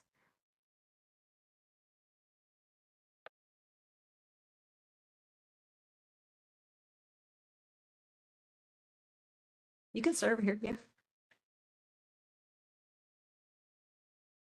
Push the button. You can pull it a little closer too. Yeah, there you go. Okay. Hello, my name is Mai. I'm a student PTA's.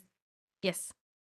My question to the board is that while the reported unprofessional conduct involving a patient will be investigated, how can we as clinician ensure greater protections and support against unprofessional or inappropriate conduct directed toward us by patients? Really good question. All right. So when we do you want to try? Yeah, sure. Okay. So to some extent that's going to be an employment issue. That was sort of my first thought. That's what I was thinking too. It is going to be, reporting that to your, I guess sort of depending on where you work and what type of office you work in, but every office should have a sexual harassment policy, should have a workplace violence policy. That is something that I don't know if the board would get involved in unless there was a PT potentially allowed involved. to happen. I'm being intentionally a little vague here because I'm not quite sure how that would play out. But just in general, if that's happening to you, I would recommend you immediately reporting that to your supervisor and going through whatever, following your sexual harassment policy or other policies that are issued by your employer and making sure you protect yourself. I think the nature of your question is because statistics show, as practitioners, you're more likely to be harassed by your patients than you are to harass patients, right? So we can't provide to you the same protections that we provide to the public when it comes, because there's no, your patients don't have a license for me to take away from them, right? But for discipline. But in the back of the room, there's a reference guide for you as students on how to handle these kind of power dynamic situations and to establish appropriate professional boundaries between you and your patients. You are going to be involved and are already starting to be involved in a very touchy-feely art and science, right? And you spend arguably much more time with your patients than other practitioners in healthcare do, which creates opportunities for confusion and misconception and some of those feelings to kind of develop and create what we would call kind of an inequity in dynamic. You guys need to be as prepared as possible with how to offset those kind of things very early on and to establish those boundaries and to make sure that something as simple as accepting each other on a social media platform as friends doesn't turn into something that's completely inappropriate and rises to the level of the board's attention, right? So again, there's a lot of copies of that back there, right? Where we put these kind of resources together to help you avoid those kind of situations. I have a question for you that might come up. This was always interesting to me. Can I date a patient after I discharge them? What do you think? I mean, say it's been like 3 years. There's yeses and there's nos. You can answer for a friend too. You don't. Maybe. There's one thing to know that in your Practice Act, there's a statute that says your patients are presumed to be incapable of providing consent for a sexual relationship, right? And that language is very much akin to like a statutory rape statute. That because that person is a minor or underage, it couldn't be consensual if you wanted to. So that statute's essentially saying that your patient is not capable of providing consent. And it's addressing that power dynamic, right? It's addressing that level of trust or that level of respect of authority that you as a licensee hold over them because they're coming to you for pain relief and, you know, to make their life better. So just discharging the patient doesn't alleviate you from that kind of authority or that responsibility of that authority, right? That power dynamic still exists. We're not unreasonable people, though. In fact, we might even be a little romantic. Like, we understand that, like, you could find love at first sight, right? Like, patients meet their practitioners, practitioners meet practitioners. Like, we all know what's happening. But, and I give this as kind of that cautionary tale. It's all good until it's not, right? And one of the worst parts of my job is the enforcement part. So I'll just paint a picture, right? And these are just little tidbits of cases. All the names have been changed to protect the innocent. It's not a particular case. It's just little variables, right? But imagine that a patient and practitioner meet each other during care and they initiate a romantic relationship during that care. And that patient gets better and they get discharged, but they continue to date and they go on to get married and they go on to have kids, right? The thing for you to know too is there's no statute of limitations involving your Practice Act, right? So 13 years later, after a son or daughter is born, they decide they don't love each other anymore and they're going to get a divorce, right? And in that divorce comes a very awkward custody battle for the child. And one of those persons decides to file a complaint against their significant other for starting a romantic relationship 13 years ago when it was a violation of their Practice Act.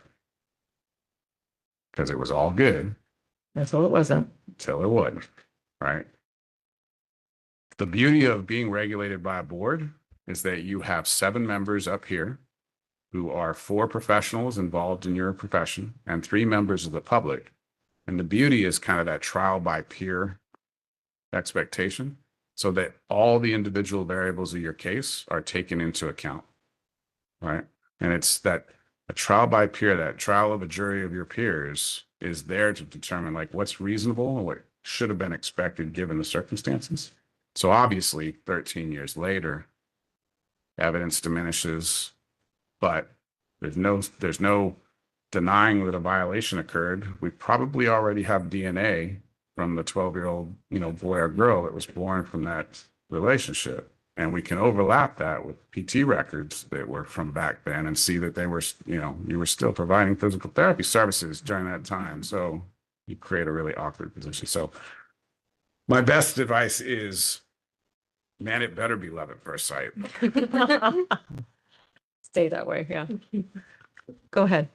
On a side note, just for the record, in order for us to maintain our positions on this board, is we have to take a series of trainings that they are mandated, and the sexual harassment, ethics, those are part of those trainings.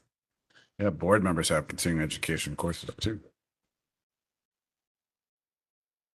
Good afternoon. My name is Monique, and I am also a physical therapist assistant student. And my question today is, Is the board currently reviewing or planning to review any proposals to expand PT or PTA scope, such as dry needling, imaging referrals, or other advanced practices in California? Good question. We are part of our regular job is to look at legislation that's put forward, like our executive officer said, that relates to any healthcare providers, including anything specific to physical therapy. So it would be information that's coming to us, and it would be based on what it requires of our board to regulate, right? So at present, we haven't had any physical therapist assistant legislature come to us from the California Senate or House that indicates that there's going to be a change in scope. But also what I can tell you is in the area of PT, physical therapist assistant, maybe other states have things like adjusting the number of PT assistants that can be supervised, right? Like in rural areas or because of workforce issues. That would be something that I've seen in other states that comes to legislation. Can't think of anything else right off the top of my head. A simple rule of thumb is for a regulatory board to push forward proposed legislation, like especially if it's considered an expansion of scope regulation, that it should be done with the idea of consumer protection in mind, right? So a good kind of tiebreaker is if the proposed legislation is good for the profession, then that legislation should be pushed by the professional association, because that's what they're there for. They're there to advocate for you as both PTs and PTAs. If it happens to be good for the consumer, then you could expect it to come from the PT board, right? If it's something that we're addressing to increase consumer protection, or we're trying to put out an emergent situation, right? If it happens to be good for both, right, which some of these things often are, they're good for both the profession and they're good for the consumer. Those should still be done by the association, because the last thing that you can have happen is have the regulatory board be seen as promoting the profession, especially in lieu of consumer protection, right? Because essentially we're here as advocates for the consumers of your services, where your association is there as advocates for you as licensees. Does that make sense? And earlier today, I don't know, there's several of you here, the California PT Association representatives were here. Mhm. Thank you for your question. Council have any? The only thing that I was sort of thinking sitting here is so the board is the body that implements laws and licenses, disciplines, but if a new law is made that impacts physical therapy practice, including expanding the scope to include dry needling or other things, the board would implement that. But the body you want to be engaging with is the California legislature. And, really on this or any other subject, you are always free to call your local member of the Senate or Assembly and work with your professional organization and advocate for those types of changes. But it is, it's sort of the old how a bill becomes law. The legislature creates the law, the executive executes or enforces the law.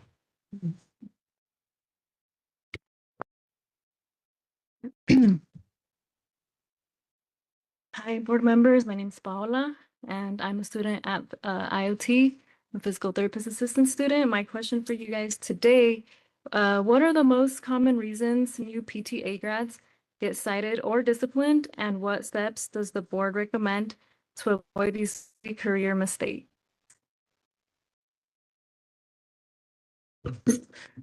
The most common that I've seen since I've been on the board, and by the way, I'm a public member. I am not a PTA. The most common that I've seen in my 6 years now being on the board are DUIs. Yeah. Yeah, and the discipline, the citations, I'm gonna hand that over to council. Yeah, so They there's an vary. interesting, I like to say the three most important things that you should do as a new licensee is you have to realize that you have this piece of property that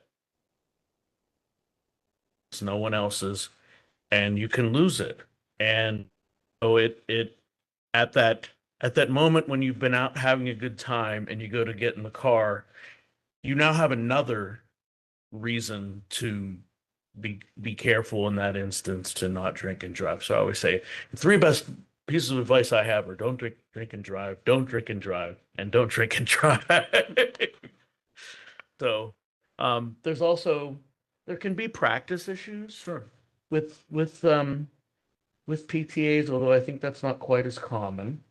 Is it all right if I ask you guys kind of a question back and then just respond by like a show of hands? Because I'm going to try to tailor my answer to what I think is like best for you, right? Do you think, so when you say what's the most common reason, do you think it's common that a PTA gets their license disciplined or sanctioned? Okay, good. All right, so that's a good sign. How many active PTAs do you think there are in the state of California? Yeah, do you have any idea, like numbers wise? It's about 10,000 of you in California alone, right? But what I don't want you to think is that when you say, like, what's the most common reason, that the numbers that we're going to talk about are really high, because we only sanction about 60 licenses a year, right? I mean, like and that's PT and PTA both. And if there's 10,000 of you, that means there's 30,000 PTAs. So out of 40,000 people, 60 a month or 60 a year, formal discipline. And then citations, we'll just say probably another 60. But to Tanya's point, Uber and Lyft Are your friends? That's another part of the job that I don't like, is then, reviewing criminal history, or even in the worst circumstance, there's no criminal history and you're a step away from getting your license. And let's just say you just passed the MPTAE, right? And you went out and celebrated and you had a couple drinks, but not enough to where you thought you were drunk. But then at about 12:45 in the morning, you rolled through a checkpoint, right? So nobody even saw you driving across crazy lanes or causing an accident or nothing. You just went through a checkpoint. And you blew into a breathalyzer and you hit that 0.08. And now you have a DUI. Well, when you apply, you submit your fingerprints as part of a criminal-based background check. And we subscribed to those fingerprints for as long as you have a license. So when you got arrested, 2 days later, we got notified. And I was about to give you a license because you just passed the MPTAE, but now I have to look at that criminal history. So Uber, Lyft, and just really understand that anything and everything that you do speaks to your judgment, and your judgment is your key tool and responsibility as part of that license. And so if we have reason to question your judgment, and then we have reason to question your judgment when it comes to all things physical therapy or physical therapy assisting. And that license starts to, what do we do about that? How do we protect the public? How do we make sure that that person's still safe to practice? The other thing I would say too that's really important for you guys to know is that whatever it is that we do choose to do against that license, it's against the license. It's not against the person. And everything that we do is not considered punitive. We're not doing it to punish you as the license holder. What we're doing is to put safeguards in place to make sure that you're still safe to practice with the public while utilizing that license.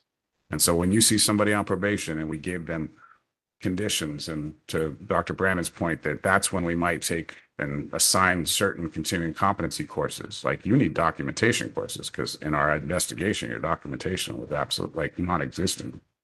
That's why we do it, is because we're trying to keep them in their place of employ, but remediate them, rehabilitate them to the extent that we can. But if there comes a time where we don't think we could, then revocation is the only other option. Yeah, I was gonna, go ahead. Just one little comment off of what Jason said. If you notice the example that he used, that person wasn't at work. So a lot of people have this misconception that that can only happen if you are at work, and it does not work that way. So a good rule of thumb is if you've been drinking and you get in the car and you buckle yourself in, you're buckling your license in the passenger seat. That's a great one. Yeah, I was going to say to that point, it is very expensive. Like a profession, you've invested in to get this education, and then to have something happen to it is very frustrating, upsetting.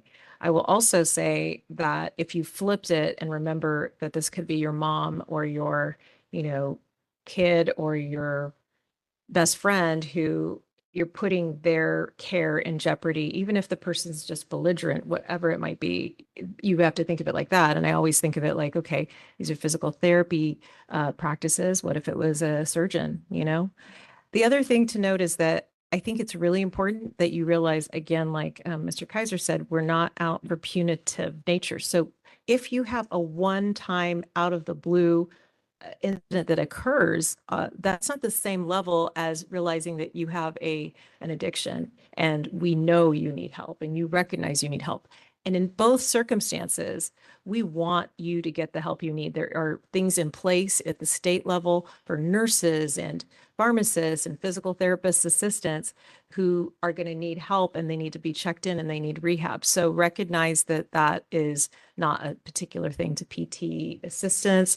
It is something that we recognize, but also the remediation is different for a one-time out of the blue situation versus someone who's had repeat problems. And the final thing is, if you ever, any of your colleagues or friends have something come up, please encourage them to get to the board first. We have a real problem if we find out about it after. That's actually a whole nother, isn't that discipline? If you didn't let us know. Yeah. Yeah. So that fingerprint obligation that we have is after you're licensed, should you have that kind of interaction with law enforcement, the requirement is that you notify the board within 30 days of any arrest and 30 days of any conviction. So to Dr. Brandon's point, it might seem like, don't tell the board, but the board's already going to find out because they're going to tell us through your fingerprints. So let us know as soon as possible. That's the dark side. What I want you to see is the light side of it though, too. You're also consumers, right, of the state of California. So PTBC is part of a larger department called the Department of Consumer Affairs, right? The medical board, the dental board, respiratory care, nursing, all the way down to like the contractor state licensing board and the Bureau of Automotive Repair, right? We're here to protect consumers of certain services. And I hope, right, that you find solace in this structure because, like, for your loved ones, your parents, your brothers and sisters, your kids, that there's a regulatory board that is providing oversight of the healthcare practitioners that provide them services too, right? And I just, because I can't resist the temptation. How many of you know about the BREEZE system for applications yet? Not yet? Okay. So this is kind of an unfair question then. But did you know that you can verify the license of any healthcare practitioner that you receive services from? Has anybody done it? No? Good for you. Okay. There's a couple, right? Have you ever used like a website or an app like Yelp to review a restaurant? Yeah, everybody's nodding their head now. But you didn't go and look at the same review process for like a dentist who's got his hands all in your mouth or somebody that's about to cut you open for a surgery. I'm just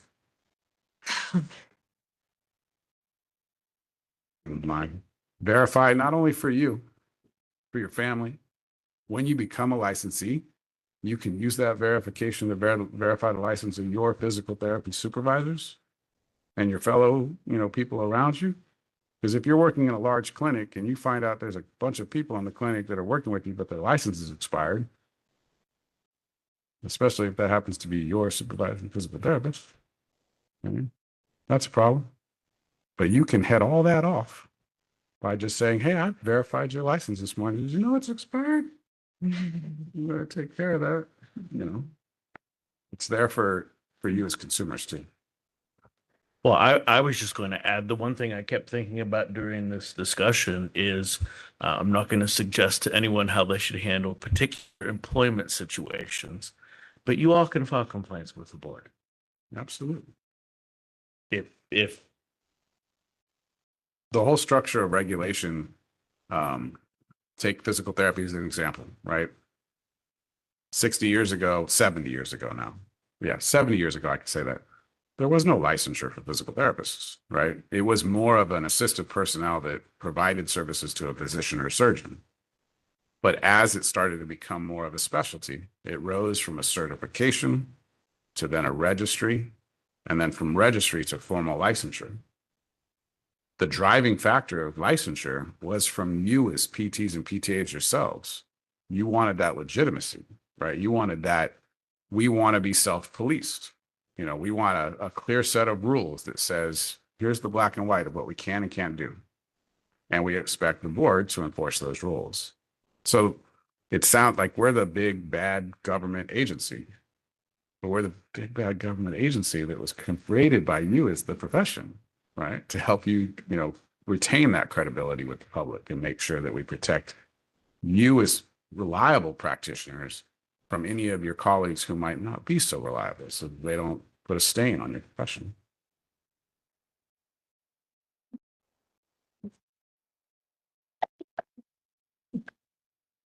Hi, my name is Muddy. I'm a principal therapist assistant student, and my question is, are there any future plans to expand the PTA scope to include animal physical therapy in California? I know I should ask this sooner, but Well, I think there is a bill pending. And that would be, again, a piece of legislation that would happen in the legislature. That's where that process would occur. If there are duties assigned or however, if that proceeds and is made law, then the board would implement those changes in whatever way the legislature decides. So, yes and no is kind of the response. And what's the bill number if folks want to follow it? AB 1458.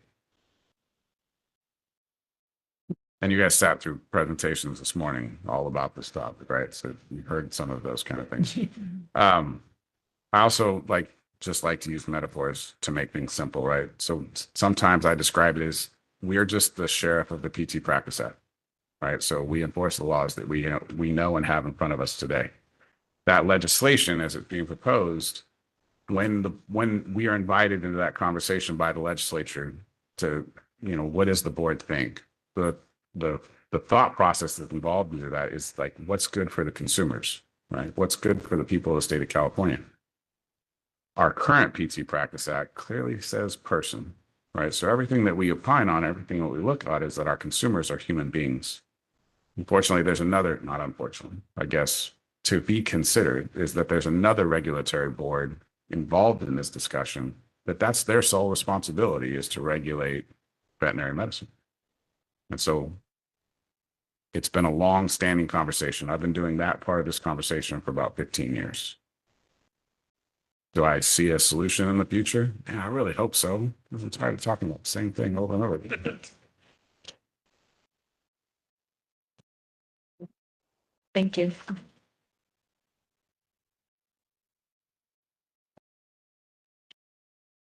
All right.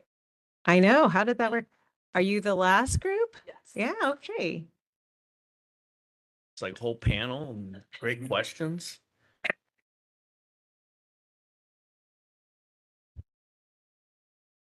Hi, my name is John, and I'm an SPTA.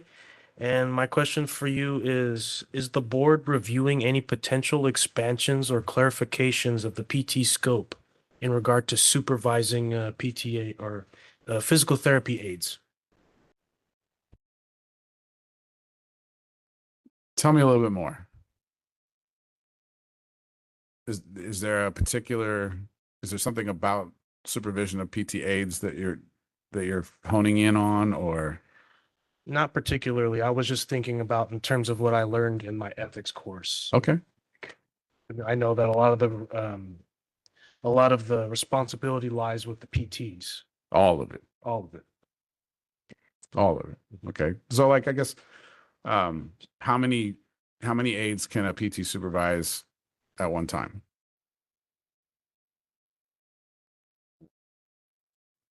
How many assistants?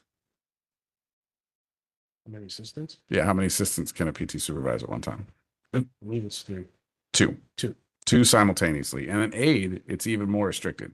One aide at a time doing patient-related tasks, and it's direct supervision, right? That PT has to be able to intervene and take over if something happens. So I will tell you, as the person that reviews the complaints, right, that sometimes we're not happy with the knowledge or understanding of our licensed physical therapists and how they utilize aides, or maybe over utilize aides, right? But you'll also see, like in our disciplinary matters, that we address those, right? Those folks need remediation, re-education, and rehabilitation to be taught the error of their ways. Like, we're aware that it happens. I don't know that we could be more clear in our restriction than you can only supervise one aide simultaneously doing patient-related tasks. And then even in your documentation requirements, right? PTs are supposed to document who does what, right? Whether they administer the care, whether the assistant administers the care, whether the aide administers the care. And I guess the only other thing that I add to it is we only see, when we're doing an investigation, we see people fit into 4 different categories, right? One is the victim, the patient, the person who filed the complaint, the licensee, and then assistive personnel, right? Whether it's an assistant, and I would say that's a licensee too. So maybe it's just 3. But the last category is aide. And everybody that comes up in the investigation, if they're not the patient and they're not a licensee, then they're an aide, right? Even if they're an administrator or a janitor or what have you, the difference is whether they're doing patient-related tasks or non-patient related tasks. So nothing that I think that I could recommend is putting forward as like a further increase. The other side of that the board's responsible is disseminating information, right? And making sure that our licensees are still up to date. So we do newsletter articles, social media, the website content that we provide that's, supposed to be there to, for them to reference and stay up to date, because we talked about the onus being on the licensee. And then that's the whole reason for the presence or the existence of the enforcement program.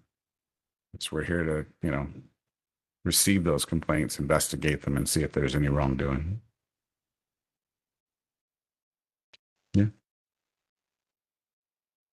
Hello, my name is Alejandra, and my question is in relation to the pending legislation on pelvic floor physical therapy coverage. So if this legislation were to pass, what changes do you foresee for the physical therapy profession in the state of California? I presume you're talking about the legislation to allow postpartum care to be covered for Medi-Cal up until 12 weeks. Yes. That's 4th trimester. Yeah. So the question is about regulation, or the question is about services like insurance coverage, or? Yeah, more relation to coverage if it were to expand. If there's any changes, if at all, do you foresee for physical therapy? Yeah. So as it stands right now, Medi-Cal doesn't have coverage for physical therapy for most conditions. And this is going to allow patients to be able to apply with a referral for therapy for that and have coverage. It doesn't really touch on anything else. And it doesn't change the regulation on our end either. It's more about a coverage issue that wasn't in place, and for those that have state insurance specifically. Okay. But it is, as a women's health clinical specialist, like it's a very exciting thing because it's been very frustrating that patients, just because they have Medi or Medi-Cal specifically, couldn't get those services without paying, and they didn't have the ability to pay in many times. So I think I mean, it definitely increases access to care Mhm. as a result. And I hate to be like this statistical pessimistic who's like, well, if the increase the care goes up, then we can expect to receive an increase in complaints exponentially, No. But I guess one of the things I think that sometimes is kind of a misnomer or a misconception is that the board and the regulation of that license that we talked about involves reimbursement or insurance and payments and those kind of things. And sometimes it does. I mean, it certainly does in an investigation if we found out there was an issue of like misrepresentation where services were billed but not rendered. And so then the consumer is the victim. But other than that, right, when we're talking about how much you as assistants or how much physical therapists are being reimbursed for, that's a market driver, and that's going to be handled by the association because it's the interest of their licensees. And more importantly, I think in this case, that legislation is a benefit to the consumer because it increases that. So you would probably, and you did see in some instances where this board would offer a letter of support to the legislature for bills like that.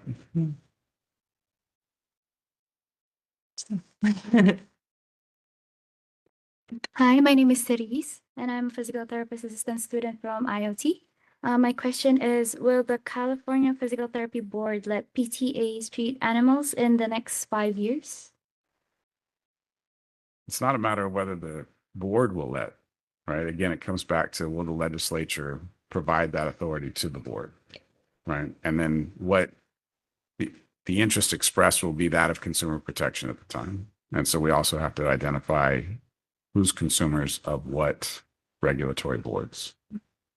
So I mean, it's more of the legislature than it is on the boards themselves.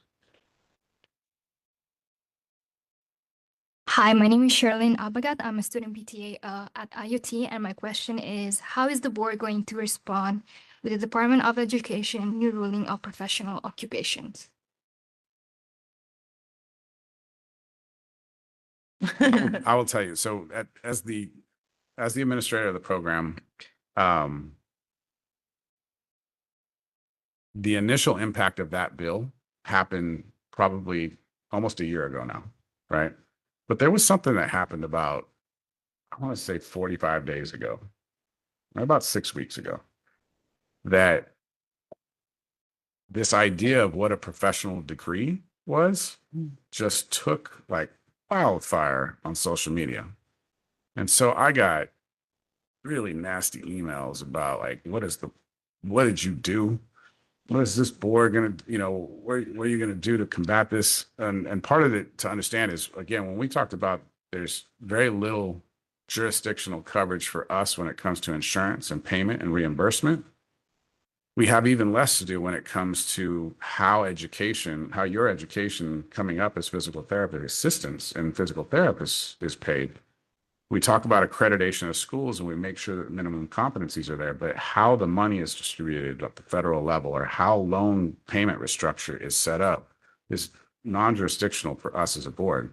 But I also say that was a federal bill, right? And that federal bill that was passed trickles down to states and local government agencies, but we just have to follow whatever that federal statute was. In this case, it doesn't really touch us or affect us. I know as a profession, it can be very offensive for you as future licensees. The other part is I would say, do your homework, right? You'll find out that there's some kind of misinformation on social media. Who would have thought that happened, right?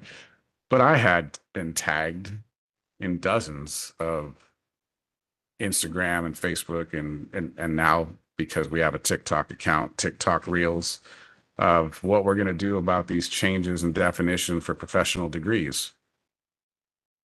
But the funny part of it was the physical therapy wasn't on that list before then, right? So when they're saying that they took it off the list, it's just like, well, the list was never really utilized the way you think it was, and it didn't have everybody on it that you think it did. But man, when social media hits and gas hits flame, it spreads like wildfire. So we had a lot of interaction and backside conversations like, how do we deal with this? Because some of these emails are very specific. They want an answer to what the board is going to do and how we came up with this determination in the first place. And it's like, well, that's a federal bill. The board not only did the board not have anything to do with it, the board was never consulted, or any board for that matter, deciding on how educational loans were going to be dispersed or repaid. And whether it's fact or fiction, I think that it's unfortunate that it does impact people in a different way, but there are other things that you can look at that will impact how the workforce is in California and in each state. Physical therapy, things that impact it are going to be changes in legislation that have to do with reimbursement, that have to do with accreditation of schools. And in this case, if it were going to impact how much school costs for people, it would impact how many people go into that field. And there is data out there from the APTA that is shared, and also comparing other professional degrees and what their return on investment is in terms of like, okay, I put this much into school. How much am I expecting in the first 1 year, 2 years, 10 years of my practice? And they are looking at things like that. So while this particular thing was like a kind of flash in the pan, sensational moment, it was also a moment for you to reflect and really realize where we are in the scheme of things in terms of what things do impact that. And if something does change and all of a sudden we don't have as many PTs or PTAs in the state of California, then I'm sure the legislature is going to be like, well, what do we do now? How do we encourage people to come to California? How do we encourage schools to keep moving people through? There's a couple recommendations that I would make about, utilize our website for information when it comes to the regulation of your profession. Visit it frequently, or at least, well, here's a funny, when you apply, you're going to give us your email address, and we're going to push out email blasts to you, and you can unsubscribe from those email blasts. But I'm warning you now that while you unsubscribe for them, I'm going to add you back to them like every 30 days, right? Because this is our way of pushing that, proactively pushing that information out to you as much as we can of any kind of change or regulation. But also, stay up to date when it comes to your local chapter of the association and the APTA and their legislative efforts. The National Labor Statistics website is another good place to go to look. So like when we were talking about this cohort, when you chose this profession, you all chose it because you want to do something good for people, right? You may have had a good experience with physical therapy yourself, or a loved one did, and you were inspired, but ultimately you want to help somebody, right? And you don't want to get trapped behind a desk or, regulated to 10 minutes of exposure to each one of your patients. That part I appreciate, right? But you also have to know as you enter into the profession, how many of them are there? How many of you as physical therapy assistants are there? Because that's your competition, right? Are you entering into a field that's growing, or are you entering into a field that's just kind of stagnant? National Labor Statistics says that your PT and PTA are one of the fastest growing healthcare professions in the nation. Which state are you guys all going to be California licensees, or is somebody planning on going somewhere else? Yeah, defectors. Love it. There's not. Okay, good. Thank you. That warms my heart. I guess the other part too, for information, and this is just, and your instructors know it, is that we will, we provide outreach to your cohorts. We'll come out and do demonstrations. We'll walk you through application processes, a menu of different kind of things that we'll offer to you. But that outreach is really there to make you better licensees and to make our consumers better recipients of your services, right? As we're trying to push out as much information as we can. Sometimes people just don't want to listen to us. Great. Thank you all, and thank you to your instructors and the school for allowing this to be an important part of your education. We are still always here, always can send a message, go on our website, and we do answer the phone. Yeah. We have real live people answering the phone. They're upstairs, by the way. We have a whole department here to answer your questions. So thank you JC, so did- much. Oh, you want it? JC, did you want to add anything? No? Okay. All right. So I think, is that all? That's everybody in the, okay. Okay, is there any public comment? Okay, do I have to do it online? Yes, okay. Any WebEx public comment? All right, WebEx is open for public comment on agenda item 23. If you'd like to make a comment, please raise a hand by tapping that hand button at the bottom of the screen. Dial-in users dial *3 to raise your hand, and we will call on people in the order we have requests. We're going to take just a few more seconds to see if we have a request for public comment.